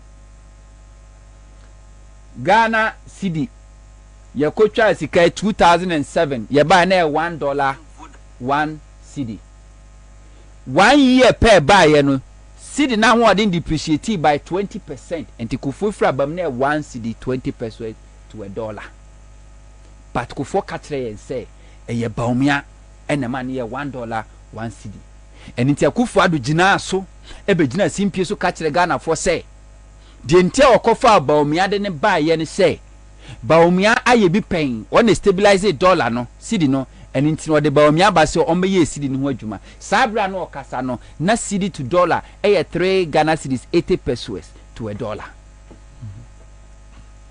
Baumia baya enne cedi ni timi koya kodu 16 Ghana cedis ye kan wasem ye hu dede abane se anu aduro be na wa o se wo ma me de o mu kanyina mintua o ma me de kwa ma manane se bi o mu tire su mintua China for manim tro ha mintua enti won tua external debt crampo no still dollar na sa kosro ene kire say senkaba we tua ye debt a enkaba this time ke be 1 or 100 Ghana cedis to $1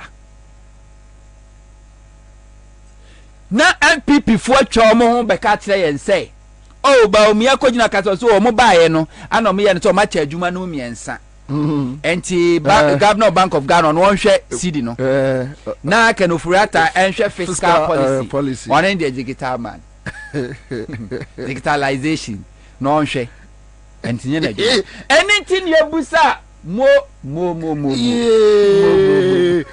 obane bo wa small list we wa ba e se kanu continue ene wa ba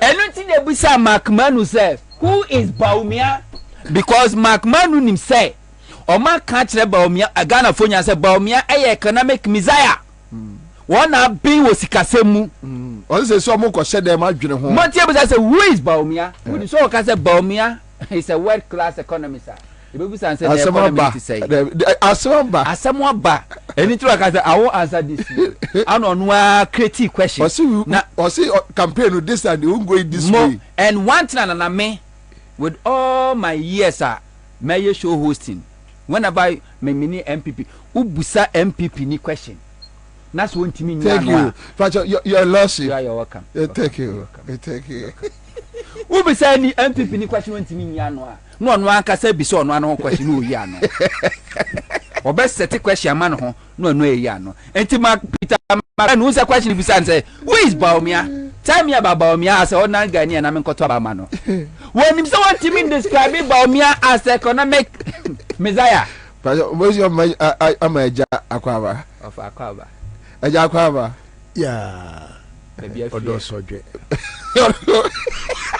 odisi amo baby free how boko oh if you yanka banka banna mensa na ai your friends say Dr. Manibu amase onu okoye adwuma bi afi no aba oh bibia boko ede radiase ene ahaso se di hade ene atrase ede waba trase ye gusu ai ni se odo adoti ho ye de oh bi ahoye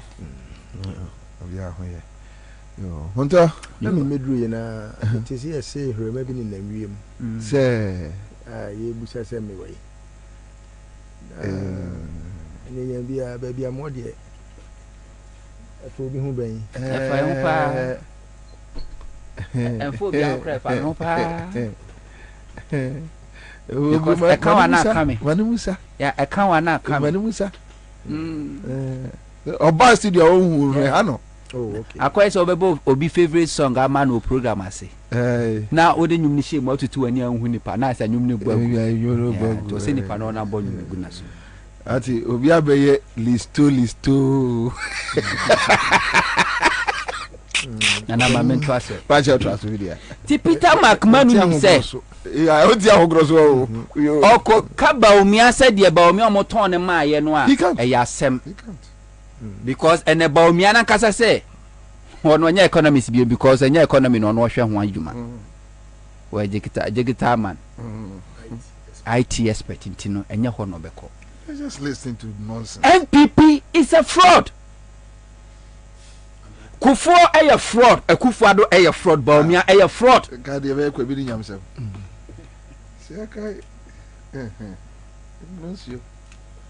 Kufo a fraud. Kufo na discover Baumia. Now we are proud of Baumia and a Akufo-Addo record. Nanu yaka listo so Kufo wakakro muntie oto amufo muntie ene Kufo efutufo mawan Baumia campaign obi a pani a wotum krofo for monfa no more you advisor wo yo wudi su na din kan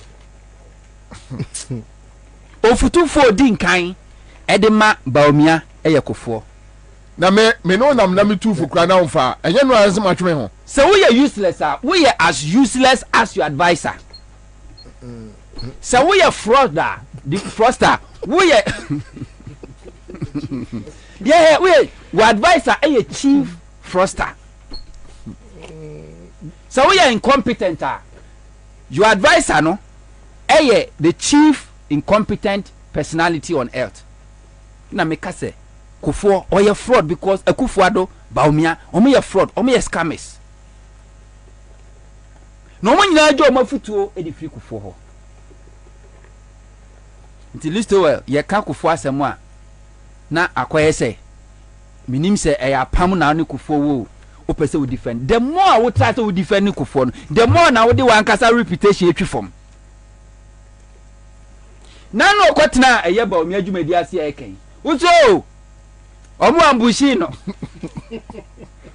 eye putupru aha metie masunsi kande maka mama urefi ya no me na mkan obi na de send me say kande maka obi na de send me say yesi omo ambushi Kufo as we want to be that nti kande maka ena de obi aka what did you say no I think say or endorse the me kai no say he said President Kufo omo akoka kire ni say enioma Baumia bagina simpie ni so kan nyina waye ena ono so esan say omo se waye nti na obaye na obeka no no ade wo shire onu de woni okay ai sada megusu ami gina baabi am opere to aso na Kufo ni say Baumia say Baumia enye in charge of your economy say ohun ye ndi okotu no onim say ohun say Kufo be ka kire ye Baumia sa program na se Kufo nya we no Kufo be ka kire say Baumia a man of destiny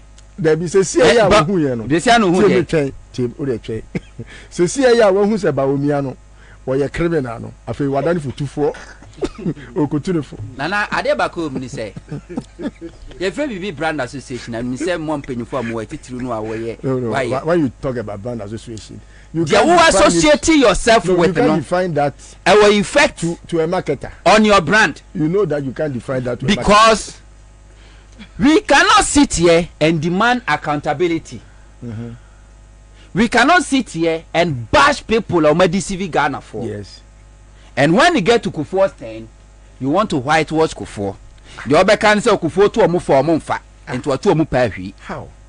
Now so from A to Z, Kufuor is involved. The more who tries to absorb Kufuor from this mess, the more Nana Kufuor na can say proven say yes, I'm the #1 champion. Me na me champion in the Ekoso nyina. Yengura makmenu. Nana ya me refi baby a shasi a. Yehu baby a won yehu baby a yekọ hwankrofo e so muntu Baumiafo campaign Peter McMahon de busa ansay why are you so futufo nipa na yesi tunufo no woye hwan wantimi anche nipa woye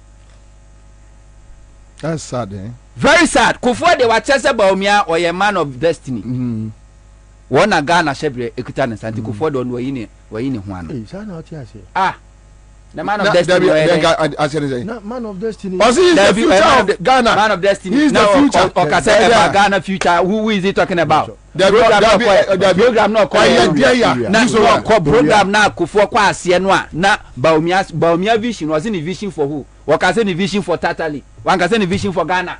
Now say as a former president, when I discover Baumia. A master. And say Baumia a man of destiny, man of future. What we are baller so aqua pete funu. Abed na be fie. Na be catch say Ghana your future a pete. Because you are pro entinya pete oba be die nam. Enti na person kire. Enti Kofo do describe Baumia me hu Baumia. Enu anu ni na advisors ni bi ni hwan. Akufuado. Yey. Akufuado MPP for kra be man no. A foot Solomon Wusu di man MPP man for the free party no. Catch them say no. A Kufuado partner Becca Sadia or best MPP campaign. Indeed. A Kufuado say Becca be MPP campaign. Driver no or no drive car no dia kwasha menam eninti mate. Ehwe from pumam say on de enyo no a. On kan ho. Kan to driver no on kan ho bi. Now ene one day betu fu say wo beje me car so meje inspiration nipo betu me fu ya me driver no a wo de kwasha amena no no why be yes Joyce aye President Mahama sometimes yana no ho ya me mobo it means President Mahama bra no a president no ye nipa na no ho mobo sin ho obia no ye naked Mahama was naked Ocean Crawford no mo di agura all because and Ocean Crawford open their doors for them or Mahama was naked. Share the national security advisor Baba Kamara say JM who ye na hia mache say wonya kran ko be poison woni nipa nenam no taw omo share campaign as 2016 campaign less than 5 days. And a mama who say will lose election through Baba Kamara. Joyce, hey, women Crawford no money na Mahama in the name of sorry. No more cover. Etufu because Joyce I from PNDC time. I no need them one to be able to be or no PNDC treaty there. You know one be never. I don't hear one. Na so am crowd on my board. Do I say you crowd my board in him? And you know be who be ojina. Now what about Duncan Williams? What about Duncan Williams? Me say na me cho baby apolado mo che shepa ni baby odi agrokodura. You be shocked. 2016 Duncan Williams free Mahama fear straight to Akufo-Addo fie. O free Mahama fear straight to Akufo-Addo fie. Traitors. Some Crawford way na come Mahama nchen a omudi nkomo bi omo apono naked. When you say Joyce aye or the aye na aye ni di ni aye Joyce aye Some Crawford no and omo sha say omo kagu JM num team no trim we num ye Hawks omo kasa anye omo kasa no represent wo Jo Mahama Nilante no monye Ludwig no monye we no monye omo nkasa yie okuja to kokwa yido ho no nkasa yie ene omo ne jikokwa yido ho kasa ho but omo na kache JM so omo free wa no omo kwa omo na efma kwa ka kire omo mon kan kire Jo Mahama se wo kwasea mon ka so yesi mon ka se yesi mon ka yesi oga NDC ni omo hwa obatoto abo akọ park no so no no maso makwa kuba ko uduru peace FM akase we nya gentleman we a fine gentleman we nya gentleman we a fine Joyce ayinum na na esa de no enti aduru ba bia Joyce ayinum na polutu JM government na ba Kwadwo Twumbuafo because Kwadwo Twumbuafo say no timi kofa bo ni bi free borga no ato no atwam ko savana no akofa bi no ato no atwam no akwa oti reje no akote anwea ni bi no de ba woni say wo mutimi convince NDC mpanimfo ma Kwadwo Twumbuafo fight ya oni press before eka ono nko a yesi ko dwotwum bu afonye na Joyce aye no ma omo ya no ma ko je omo akwa kire no we de omo ba say we image enti enye na omo hojo mahama ti eduru ba bi na jo mahama ani magu ase ase okoni pamu a na nkrofo osere no because nsem omo kafa jo mahama ho no na jo mahama makwan ma ono ni team ne side for no nka bi mfa kufu ado ho ene gu na ni mu ase adwuma omo ye no no kwase afo sa at that time blinded NDC sympathizers were hailing Kufuor. The name Gentle Giant, NDC for the mark Kufuor. Because they feel say, oh, Kufuor didn't birthday or invite him a hammer.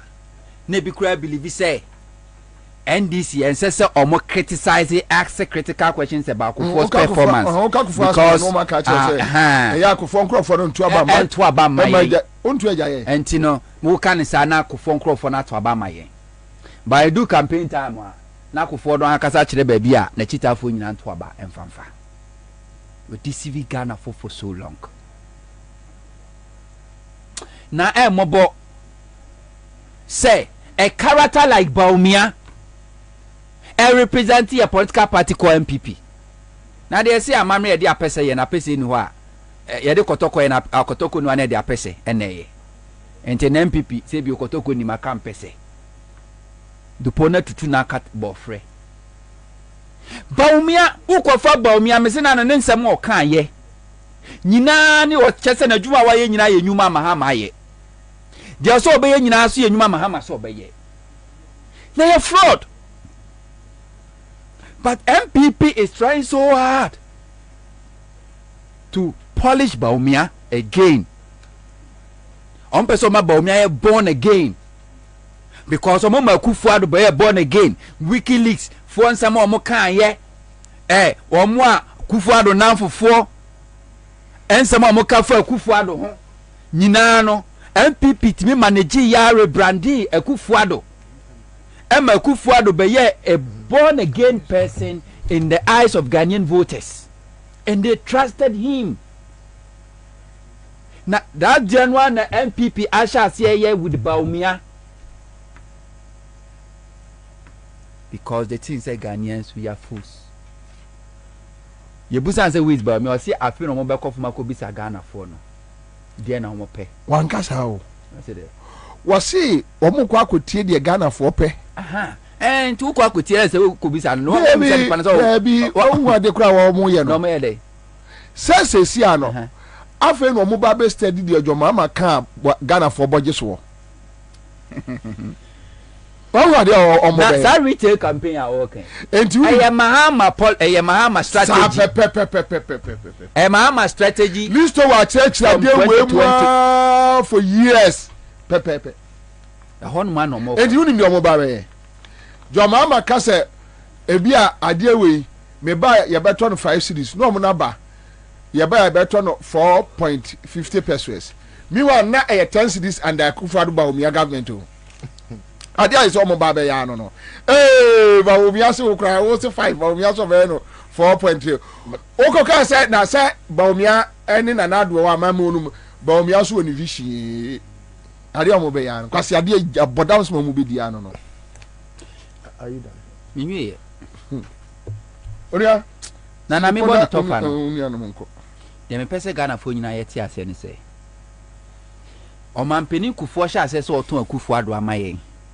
Ene yes smart. Ebisa o mampeni Kufuor questions are. Ka Ghana fo hu Kufuor do to. Ye din and we accorded him with that respect. And in a moment mampeni Kufuor hu so that credibility. And to only the product be by market be an Ghana for this because Ghana for ya according to this respect ye hu ni say oye statesman and inti de ono be kano ye futu aye be fa na so mampeni Kufuor pass wo dwen Ghana ho a na ope Ghana yi a to mampeni Kufuor say Bawumia inherited $4.2 and then 12.7 and in the future o man peni Kufuor say Bawumia wa manage economy for the past 7 years and ne yentimi ntua yeka o man peni Kufuor we ka wuja ye eye Eurobond aban bi ba obetua ye enne akufo adoban wontimi ntua amanonika wontimi ntua common electricity mpo aban ntimi ntua enne ye threaten says ya mobusia Ghana adwumayefo ye ntimi ntua omoka. This is the economy abaumia I managed for the past 7 years ago 8 years. Na so mampeni kufo sa be ka kire se Ghana for moda achi da manim na nipa de mekwa kodu bo sha asase ne so eye baumia. It means kufo were west than baumia were west than Akufo-Addo. All right, thank you. Live on Accra 100.5 Citizen Show. Rosalina Tiogbe on Facebook says elections have consequences. Of course, Lampard, they cannot repaint Baumia to Ghanaians again. Emfa. Our eyes now open. For now, no more Jandam. Opposition is awaiting them. All right, so we have Submakers watching it live from Bibiani. Keep the fire. The youth must rise up. Okay, so we have Janet Akoli here, more fire on TV GH. Welcome on board. Listener Nana Kusipoku. We have Samira Akwe says born again Timothy Bawolaya. Elizabeth Fojo is here on our Facebook page. Samira says your analysis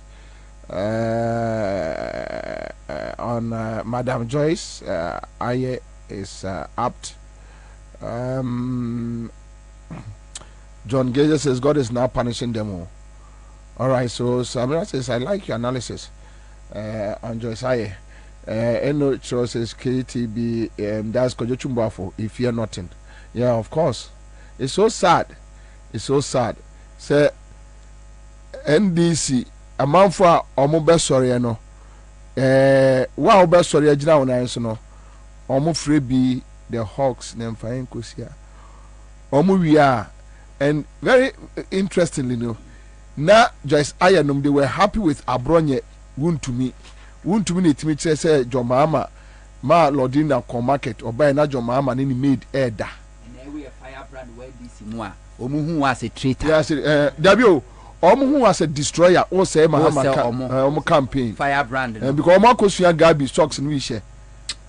He say NDC boys no omu asua socks colors no any suit na omu I have messages of NDC communicators video na ya no shedodo empasi afon kwa me obi andimi mfasa de ne emfa mfi eye sankwala no a eye sankwala no a afi no ma ba no ya no mo so mo communication strategy dia and dia meeting o se dio uhunu nipa na omo chiro nipa kro ye communication strategy no a uja no se on cooperative man kro ntimi wini uja no no nkwa so on cooperative man ontimi wini ndia me buso omo se say so we share NDC ni bia o kwan house me communication strategy me say nana pa kokko hwe bra no mo original election position and crop for contest ke sepa a deputy communication officer say ojuno wa contest na do so papa ojuno wa want to say so but na kuma makwa share bit FM station me say NDC for kototo but you see omutimi yusu Abronye wuntumi kan kwasi asem na hwan kwasi asem Lawrence then ampa what they stone crowd and say yeah 2015 yeah some of us Mills era some of us were leading the pack masa kwasi asem yes we dey be share wo mo papa oh yeah dey share wo mo mo say yes say yeah dey ade na share wo yeah dey share wo wo nkrabonten so ma fron wo mo fron wo na me ni kokunku a fron wo mo oh so omo be dada Muhammad team for no and omo no na party anwumre bom white party pupa East Legon no omo ne omo no omo 2 hours oh asande for omo ni ma omo BTNDC for because omo ko dipem a omo ni confidence to omo na so omo do omo ko dipem entu be hu NDC nipa na ne yonko pa ne MPP ni kwase aboy bi a won fa ne nya hwe na ba bi odi ni wura no na dwummo om kwaji wo mo ani no hu om na hwe ne saa om confidence no wo fom edu ka saa asem fa nipa no ho a osia no aka kire se we die na ano ohye kwase ate se huntumi timi hwe dwo mama obi papa panim ho anim se ka kire ne se ma lord na ko dwem obaye na mama ene ne medi da na atonkrofo trim na ye busa se dwo mama e wo ma wodanso man na aba papers mu ne nkrofo publish na nkrofo kai na to sa akwase ase o hwa no ntimi nka nkyere so flag bearer akwase no kra ntimi nka sa nkyere no na hwa no na enne o kan sa wie no baaye no first time in the history of Ghana you new president and half naked pictures apie internet a o ko sisi abehu na hwa no na wafa ni irachi akofa empena na okofa no so se hwan oba one ni yo ba enne da ena waba bonten abede o mampeni se mede wadeja ebentiatie nyanim se sawabroni ewa Akufo-Addo naked pictures watimi a kire the size of Akufo-Addo troka wase enya adwuma watimi a kire yen and you don't want to talk now officer wo koka it means wonya professional my video when I'm descending onya yanko video when I'm descending yanko video no me descending wa obi di Muhammad temzo obo yeah me so hu Kwabena my main fakonya is on chetifo me ba cha wonso follow yeah I'm following okay so follow Makwenu from Boatin yeah follow okay all right let's go Kwabena di kan me chetifo ne abedwafo million ma abedwafo na mabo abasonso na migusu anso ye ma ye nyina ye ho yako na obi kan enewu ya metuane be simitri ma me ntimi hyem kafra Kwabena, I will begin with President Kufuor.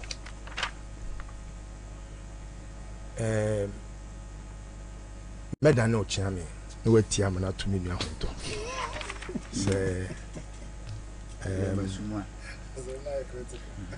Sabio Kufuor we meja o ye me wofa o ye madie nyina. It's not because of politics keke, even though I'm so much inspired when it's about President Kufuor. In terms of politics, I'm very, very much inspired. But I have so many disagreements with him that I have described in public. I don't think, sir, I need to belabor the point. I have so many disagreements. Some of the disagreements, I have come publicly at it. Some of them I haven't.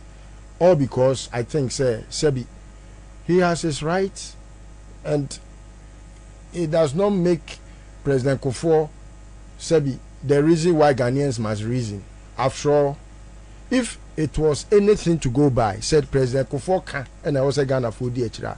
And Kufuor don't come here man penny da Ghana because he was very emphatic in a prophetic word he gave in 2007. It was clear. Our body mini kura kojo bantima body mini kura bantima. Your friend is it kojo bantima aba ayo. We free star aba ayo. Don't cake. I say who know. But kojo bantima still has retentive memory. You who are with me eba on chain. Hey, you want to? That's what about them. Yeah. But then mini kojo bantima. President Kufuor was clear in that statement, and Ubo sa statement now. You don't need a soothsayer to tell you that he meant A or B, and he was clear. And wakayana Mustafa Hamid Mkodi dinatem. I'm up for trouble on so one person Kufuor do be man penny, and it got to a point. It was almost as if say, yo, any. They said the Nyankopon. Nyankopon ye bi da o. What kind somewhere woman no? Nyankopon emre bi Israel for say. Adan na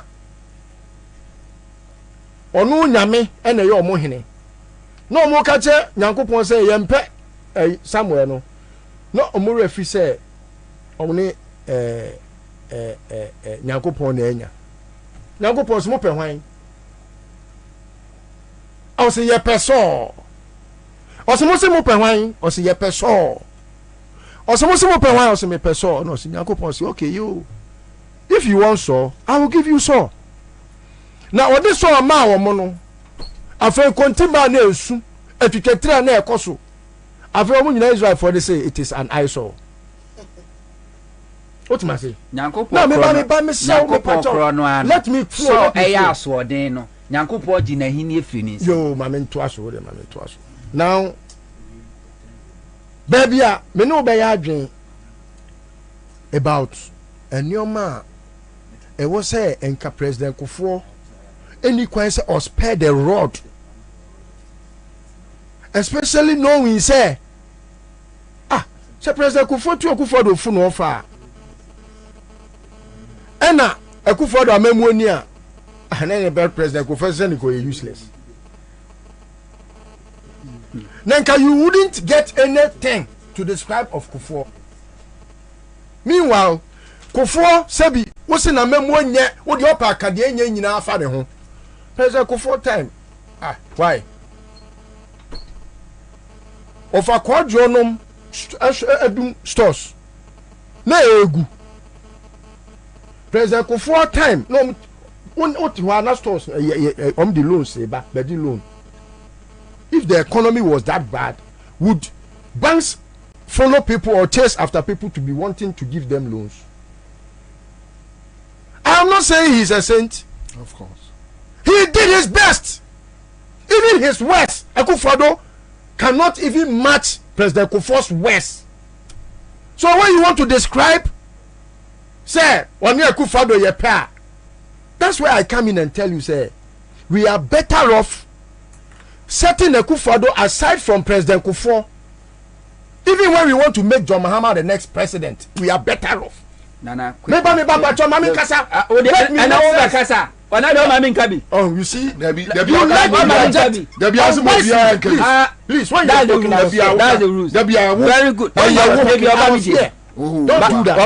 do that. Okay, fine. You like to want to sway my attention to other now. You see, it is not right. It is unwise to want to make it look as if say President Kufuor ne bone no na ne papa nim. No, amemo na papa wom. Enu na man this fompo. Enu man no money nya adwen. For example, National Health Insurance no money nya adwen. Enu this for na be yam rate actually. NDC has never disagreed with a National Health Insurance scheme. There is no record of that. Say NDC opposing National Health Insurance scheme. Never.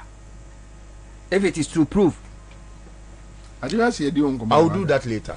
I will do that. I will do that with their own. I will do that. Never. Anyway, let's. But I'll move on.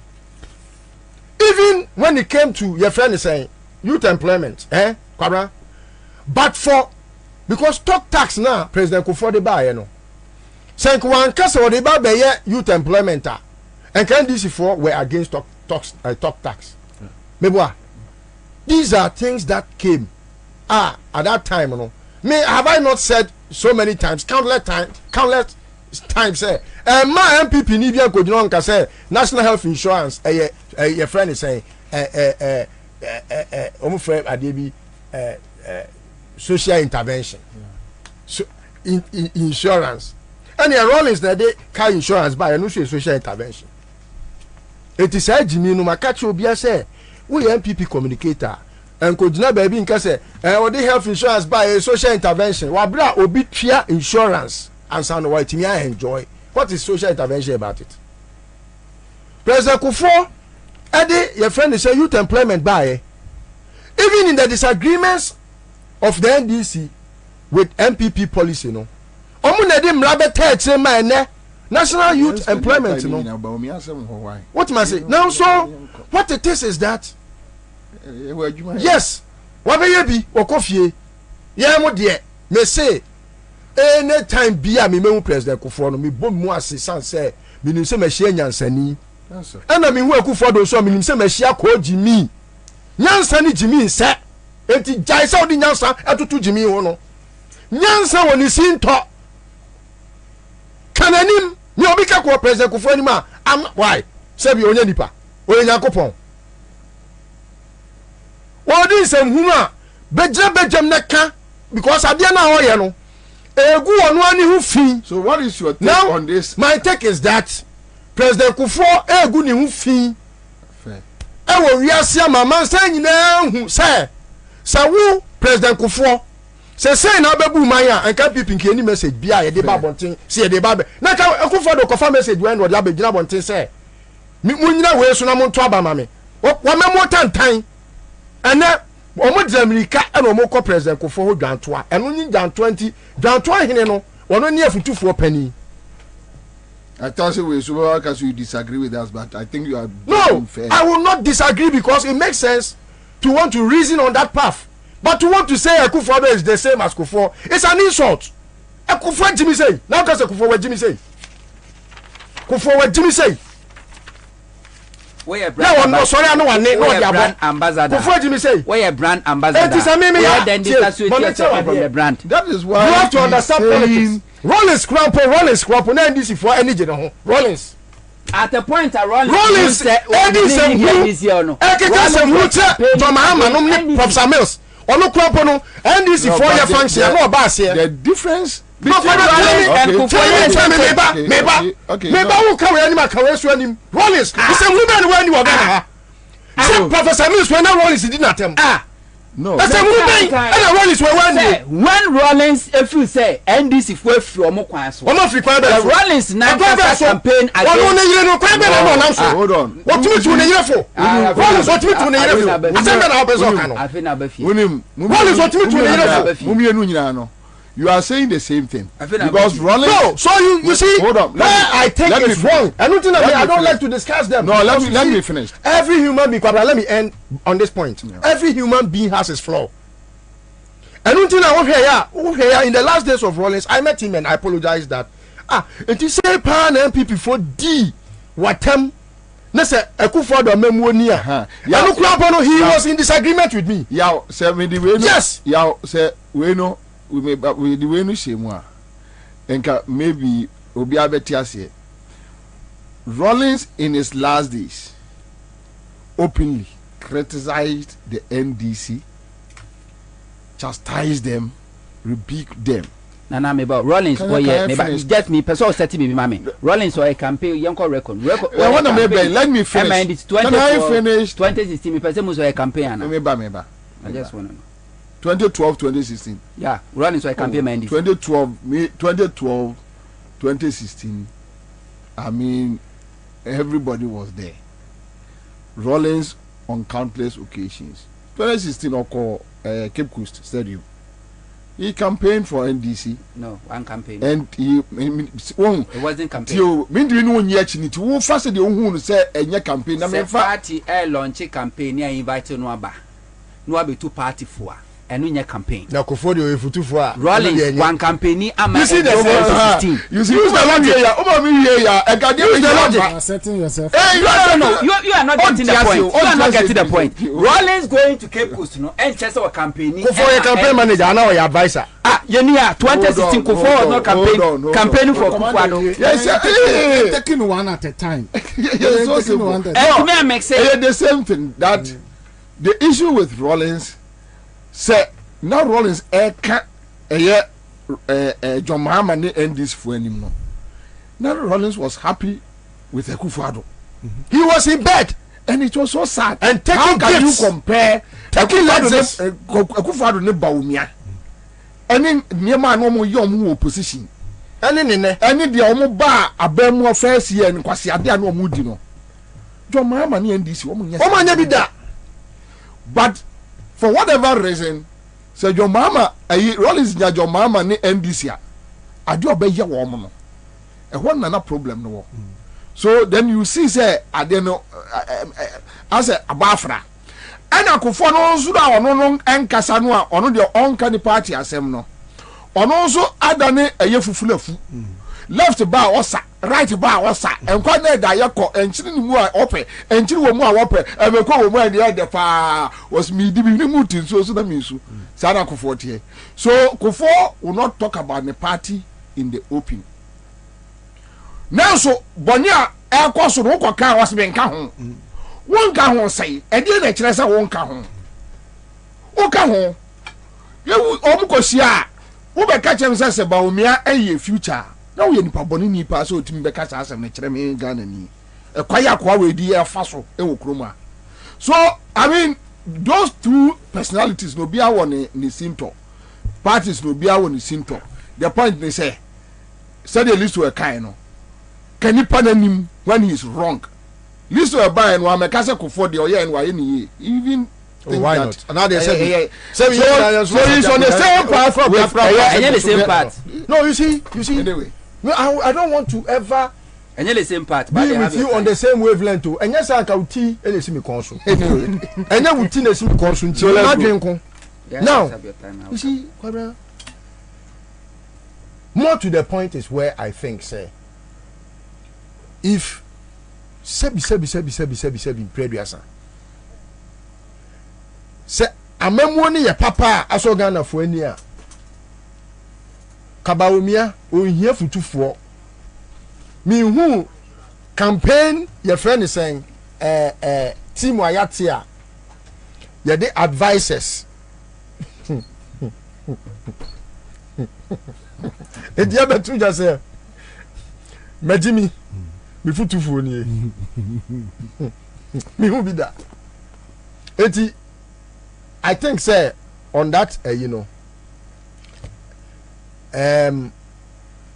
President Kufuor being the leader of the campaign advisory committee, and Guasie and Asebio. Now, maybe imagine me say anything like you said, brand association, as a marketer, I understand what it means. And until I fall out when I feel say there is much to do with my integrity. Me? And even our foreign. Oh, why? I would have been campaigning if I were a fool. I would have been campaigning for Bawumia. I would have campaigned for Akufo-Addo. If I were that stupid, if I didn't want to put my integrity in that purview, I'm a person who be who say me peri yo. I would have campaigned for Akufo-Addo. I would have just been like a fanatic and followed my. I insinuate yourself or man Akufo said where you me pacho me to se me ti ene si president Akufo ti so a enka Ghana e ke bia nka du baby a Dubai atra no. Okay. Na so aye bi. Di obetimi no aye no. Akufo-Addo ba ye na nka de Akufo ye ne ko ye bi na nka se nka ni ngwase beba. Why are you worried about Akufo-Addo? Uni problem. As if Rollins was our saint. On top of say Ubiewa no ka say Kufuor de onya da, so he cannot even criticize Mahama. Me, I can criticize Mahama. That is the situation. How? You can like somebody, but you can criticize him. Oh, you nipa. No, me penance me done. And even when you talk, and then we Kufuor anya ni ye. When I started, uni madi ni kwese kam ye bi da. Ansa ne mawu. Uni adi ni kwese me ka bi da. Eni kwese me ka kro bia nim da. Akonya ni nti. Na so kro bia kro me ka na nim. Ade nti na me ka onya nipa. So the simple issue is that. Why not? The simple issue is that. Why money American? Conversation that's a the simple issue is that. No, hold on. How many times haven't I sat here and criticized Kufuor? It's not about. How many times haven't I sat here and criticized Otunfuo? I have done that. When he went and supported E-Levy, I came here and rebuked him. No, you are making Kufuor a subject. When you disagree with somebody, show the person. No, I can't. Anyway, I'm not like that. That's what it's for. No, necessarily. Well, me no nam debi. Me no ya dream debi. But 2 minutes said. Me no ya dream debi. Me free say. Kufuor is no different from Akufo-Addo. But 2 minutes. I know what you say. Or also 2 minutes. So let's move on. Me no nam debi. Me no ya dream yepe. Enka uti ene si me konso.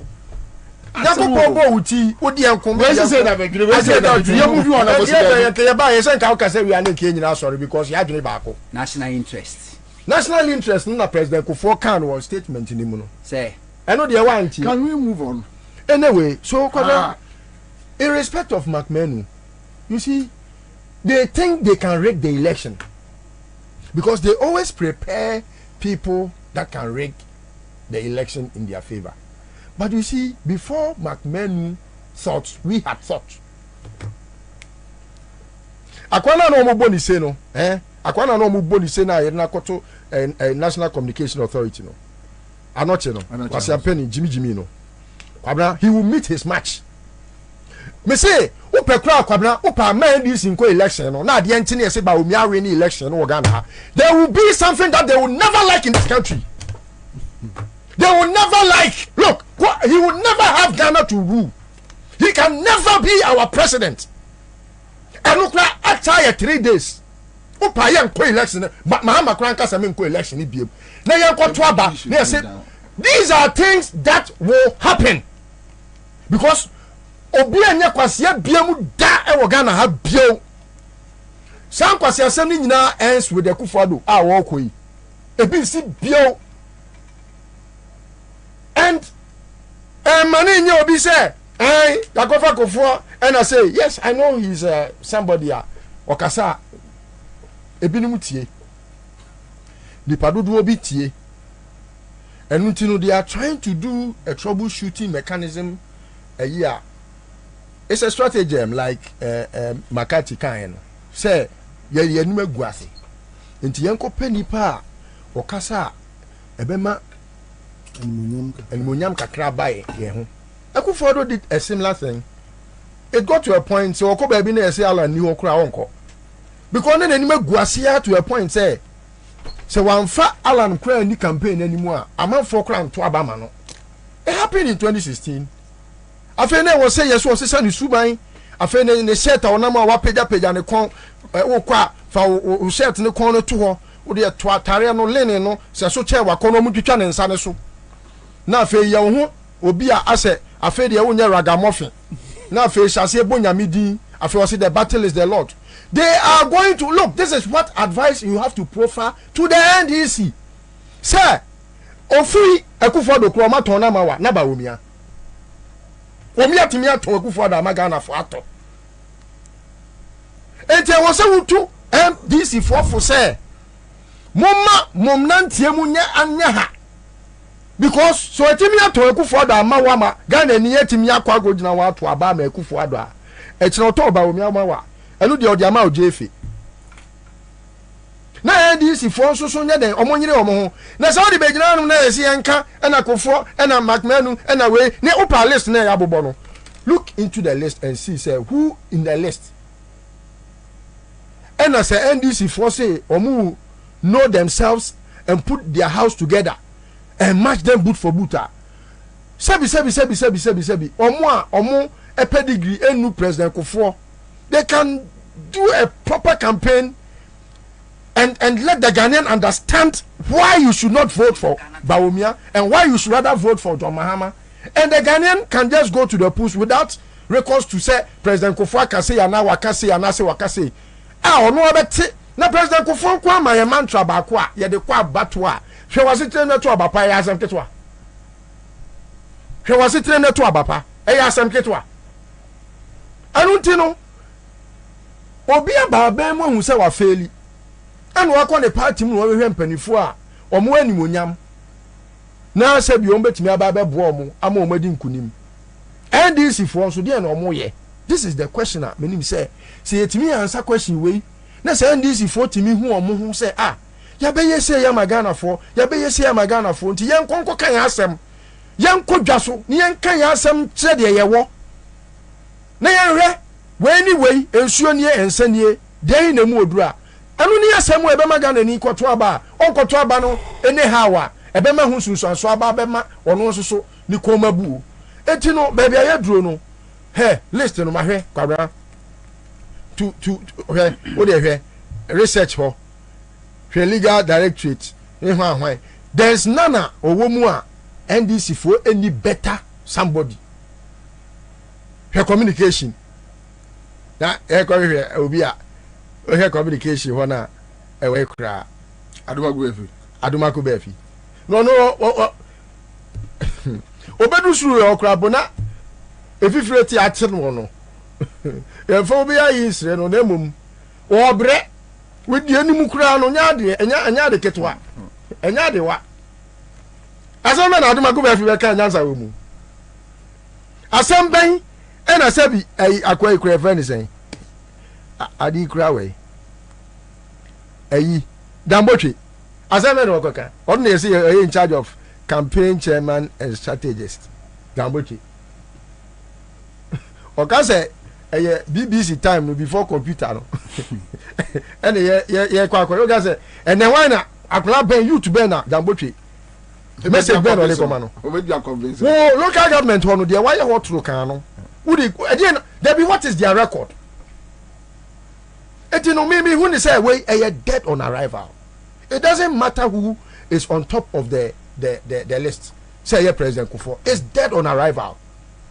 Opama yankofa your friend is saying Bawumia so obewu no pa fa ne ko she Pope Botom obewu opa fa ne ko Muhammad Nasu obewu no suru mu abodama wako mure makowu dini ti bubo nua mu ewu o say oh ya na ko ya for so onsa ne yade oso yesa ne yade enti no me de me hu ne say NDC all the time. Me, I wouldn't want to discuss the MPP in details because me the many that's what I want to hear. John Mahama any NDC amayoku no. So omo de omo nyoma tutu yie. Na se omo si omo okobo omo nsem hu dawro. Omo won nsem pi kura Ghana fonte ye. The 24-hour economy. Osono te ya wabodam. Enti no NDC should set up. You have messages that Sebi. It does not take any good marketer in the world. And can marketer ben or say asema opposition for all canon. Also shall see a kebi and the Bemagana for Ape Wasem. Now we are Sabonin, wa was Abid now no say I bonina me ye no me ba me hu nyansa na masesem. E just out tia ba mu nyina wagimi. Na nipa wo say kofa ni say one me makoka che Ghana for say me na me mate.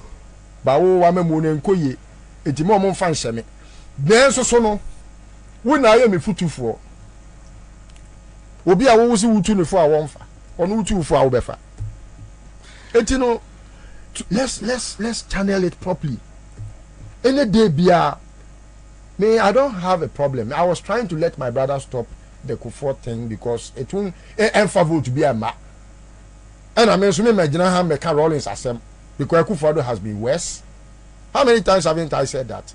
And you're my bonny, I can't find Rollins. Say Rollins will come nipa, Kufuor will come nipa in a democracy. What come nipa in a democracy? Etika, Bodero, Bob Mahama, some Panu Dero. Kufuor man tell the baby, what go before I find home. It was a man who told you for 2-4. Anyway, your friend say 2008, when an MPP national chairman. 2008, McMahon. Hey. McMahon. 2008, yeah. McMahon na the MPP co-position. O McMahon. O co-position no sha say o say kwa koye expansion. O dey to. And McMahon. Don't na dey co-position. Nada Botwe year dey 2008. No, yeah, information minister or call retirement. Or also o kwa ko president edi. Enti President Kufuor yi na di. And o ko president o ka 70 akrofo do so no ka ho. Da Botwe na nya 0.2 no. Ayo anya hwe. Ono a. Wo so nya se 4 votes as say. Da Botwe. Da Botwe. Mr. Sankwasenkwa o pa ye nya omo one by one. That to bo. Sankwas. So bo we na ese nya daji e dey mo dey tell me nyina aye me. E be dey. Ayi your friends say why no mdi no ko obu yi no. McMahon. Debbie. Fred Oware. Fred Oware am din ko obu. E ma ko bo ka susu no. Fred Oware. Or no be radio a choice now ton. Choice I went to me anhwe so. I'm managing now ton. Nti McMahon. One of the MPP call. Ono nya ban kura na ba ya nka bi kura nka wawu kura me esi. On the MPP call position. Omo strategies no. Omo nyina ya for. E na ayi we ayakwa no Dambotwe. On the corporate president onya 0 point. Oh. Because tio na just about me anim Ansah chain Dambotwe am si Dambotwe nkotu no for. Because Bobie timi ay flag bearer. Dambotwe ko pay bi wanya. Just about me anim Ansah chain. Why not? Okay, I see. All right. So then you have a choice FM papa no. Dem fan sem penifo a ewo mu ni. Ene ye wa abofuo mienu, Akufo-Addo ne Kufuor. Abofuo mienu. Onto omo no we de omo asemato nche. But ofa omo nkola na communication no. Why miracle. Adomako. Ena why. Miracle say no DC na Akufo-Addo yi na di. Ewo latte. Oh, to ono yi na di. Ena your friends Adomako. Omo man no communication director. Ena om sake ne 3 months time. Ena om de ma hiaba. Meboa. Ena okosun ye kwaburu nua. No mo gide ma ya bo abia samwa. Ya bo abia samwa hwe se yenye ni papa pa bia so. Senior Bobie de oni nyansa unchen ye no kre. Tinu wakọ me kan ye kọ we you agini ha de. Oni afrafra. Okay, so ena why bio? Mpacho why bio? Akbar Komeni, yeah. Yeah, Komeni. Okay. Ena Maxwell Krobia Kwabena Sant. Yeah, one dey say enkola no afi no maba me. One dey say enkola and dey na me person may waste time on them. And they are the 4 persons or research operations. Justin Kodia. Ena na bi operations. Share what's Masa owo ko pe bi e di memo empacho munsimi makmenu e video no so bi o nyansa ni owom ye busa no who is Baumia ni Ansah na o de maye no as a voter to give me my vote. I think despite all that is happening, if you want to know Dr. Baumia, you see, we will not conduct our campaign along those lines because we will do a baseline study that will tell us what the voters want.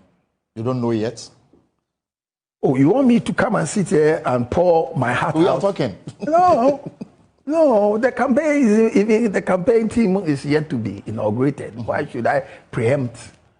You know, that cannot be the case. But what I can tell you is that you have to do a baseline study.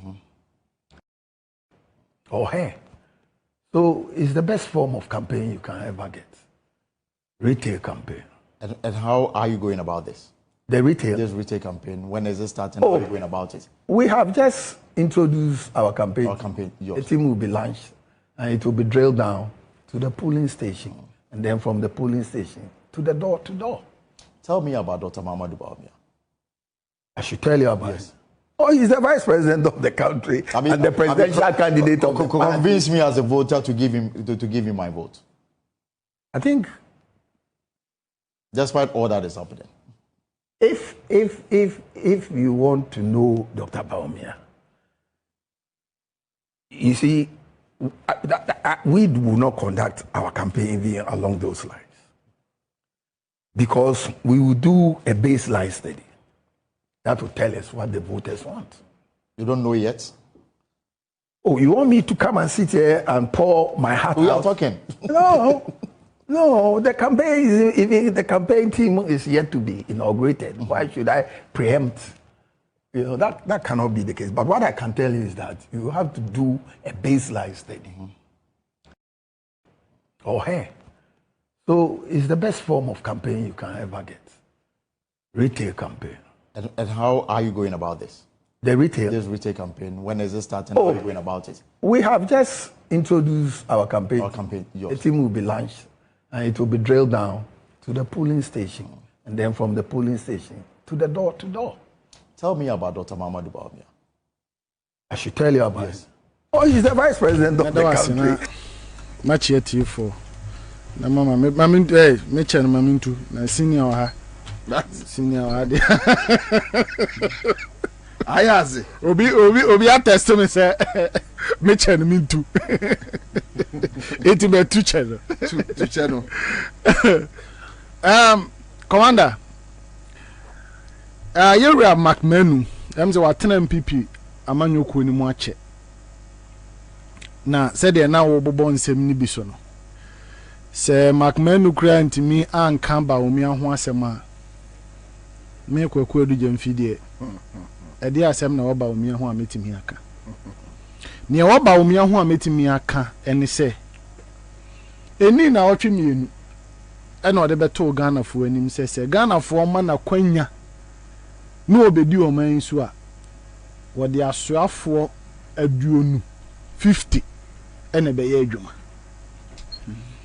asemi be top no so no yenya asabi moma ye kwan me ye be kire ya adwene no ye ba be kire ya adwene fa sa nsem we sei ho se esidan na amamuo na awuwo mu dada no mudi over 123 ministers ene edi dwuma Now what the also win your coin bar with the 50 and a bay juma.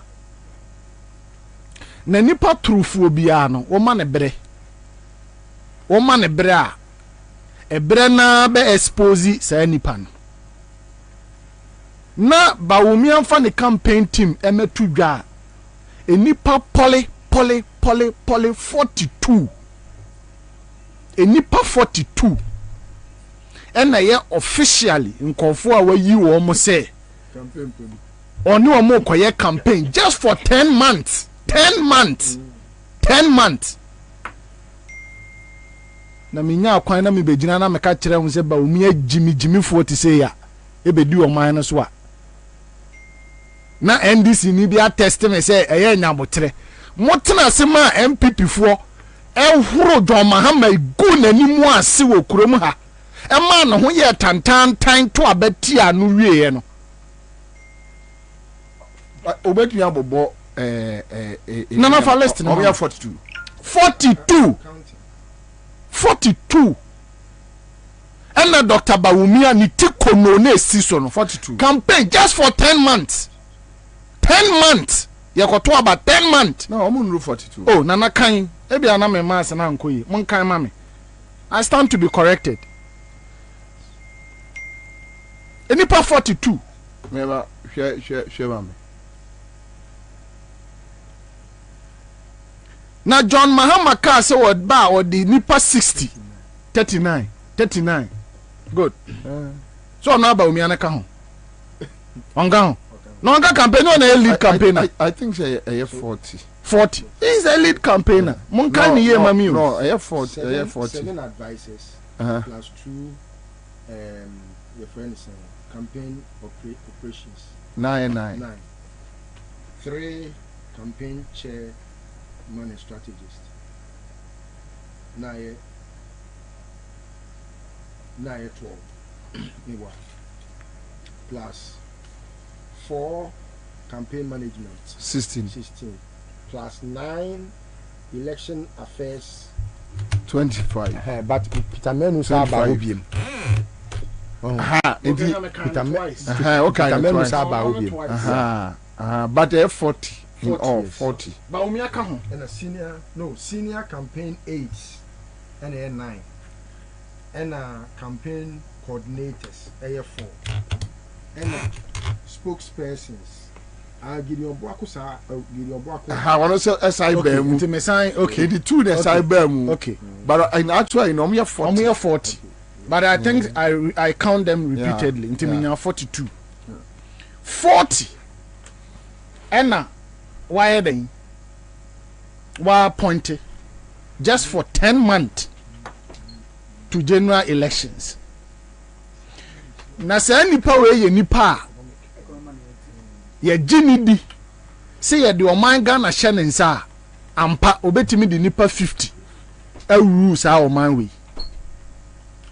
These are the issues that I'm interested to discuss about Bawumia.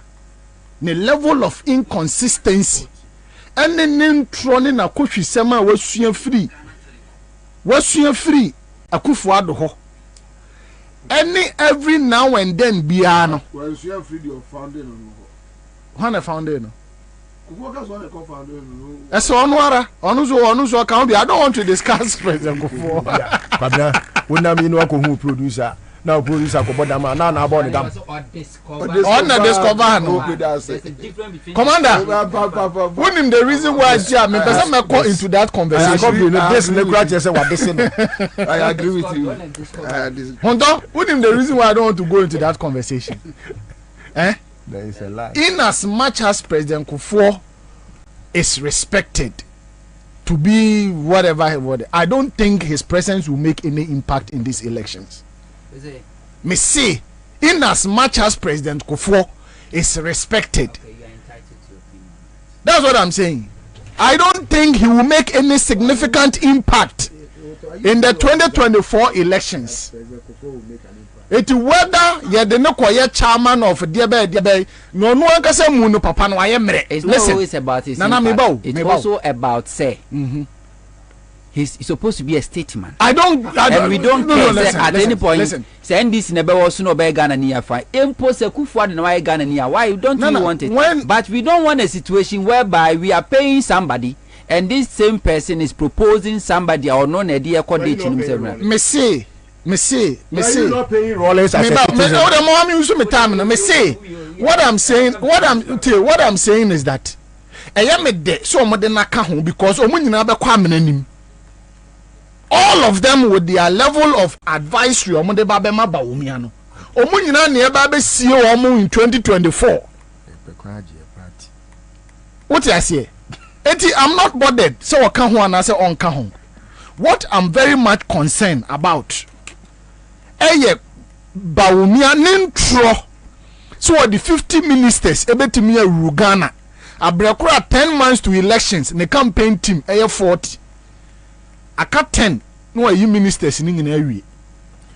Now what is very instructive? I am fire getting call. Ye fool a yinina. You less than a mamma. What they Palestine my Palestine my go so we 50. For if says we shall see all. How they Palestine mammy. Na menhwe obisi obi 40 nana commander nia me twen adwena si so ene enkofo a ya point omo as me pacho Mark say add all members of the MPP National Council of Elders because for me campaign and they are more than 40. What did I say? Any power way say your man Kwabena ni be the president or be appointed for 50. And the Omaya ministers so poor. Now the boss 123 the one home. Now Mayor Kakre be mefa advisory committee no kakre.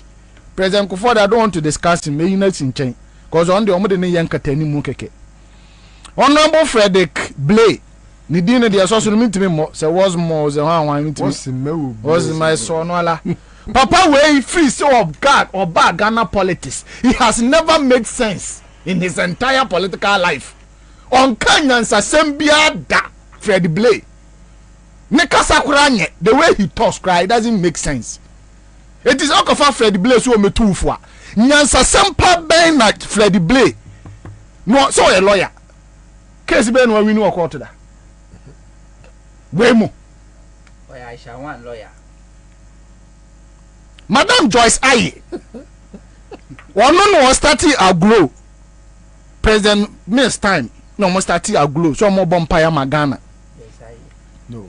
Okahobi. She was part of it. She was part of the formation of the every day she was there. This woman was there every day. Okobi. Don't say but she was part of it. No, say she found it. No. She's part of them. No, Okobi. But Okobi, the point is that Omunya no Titi Slay Queens equal. Oh yes, it's a fact. One anymore. Oh, after you dance, Titi Slay Queen. Titi Slay Queens. Anna, Omo every year bano. Omo year fast be Jesus mu. Ena Jesus yes Omo.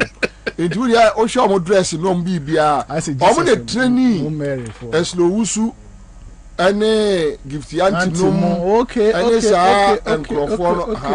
in fact now omo ya associated to Kunadu because now they believe in the women empowerment Beijing conference at the adeno but omo the slave queen fry to omo no satan no political has you know mutimi wura PNDC, NDC, MPP. No, omu say ono na worry Dr. Rekubru. Exactly. But no, aside bedi obi our Rekubru be timi as the minister of PNDC. What guys on your sharp? No, you should not join. There what guys on your sharp? Or sharp commander or sharp. Mami no can National Cathedral board no. Na no so me so kan Mami the ordinance abesombi na adwiragu National Cathedral de ne ho kohye mu de na asi it is waka ho a National Cathedral kra wantimi ansi na Baumia no betimi asi ne president Akufo ado de okaza okana se hwa no no akofo no akeka de enka Madam Elizabeth Ohene onu zo otena kumase hwa nye abrabo na de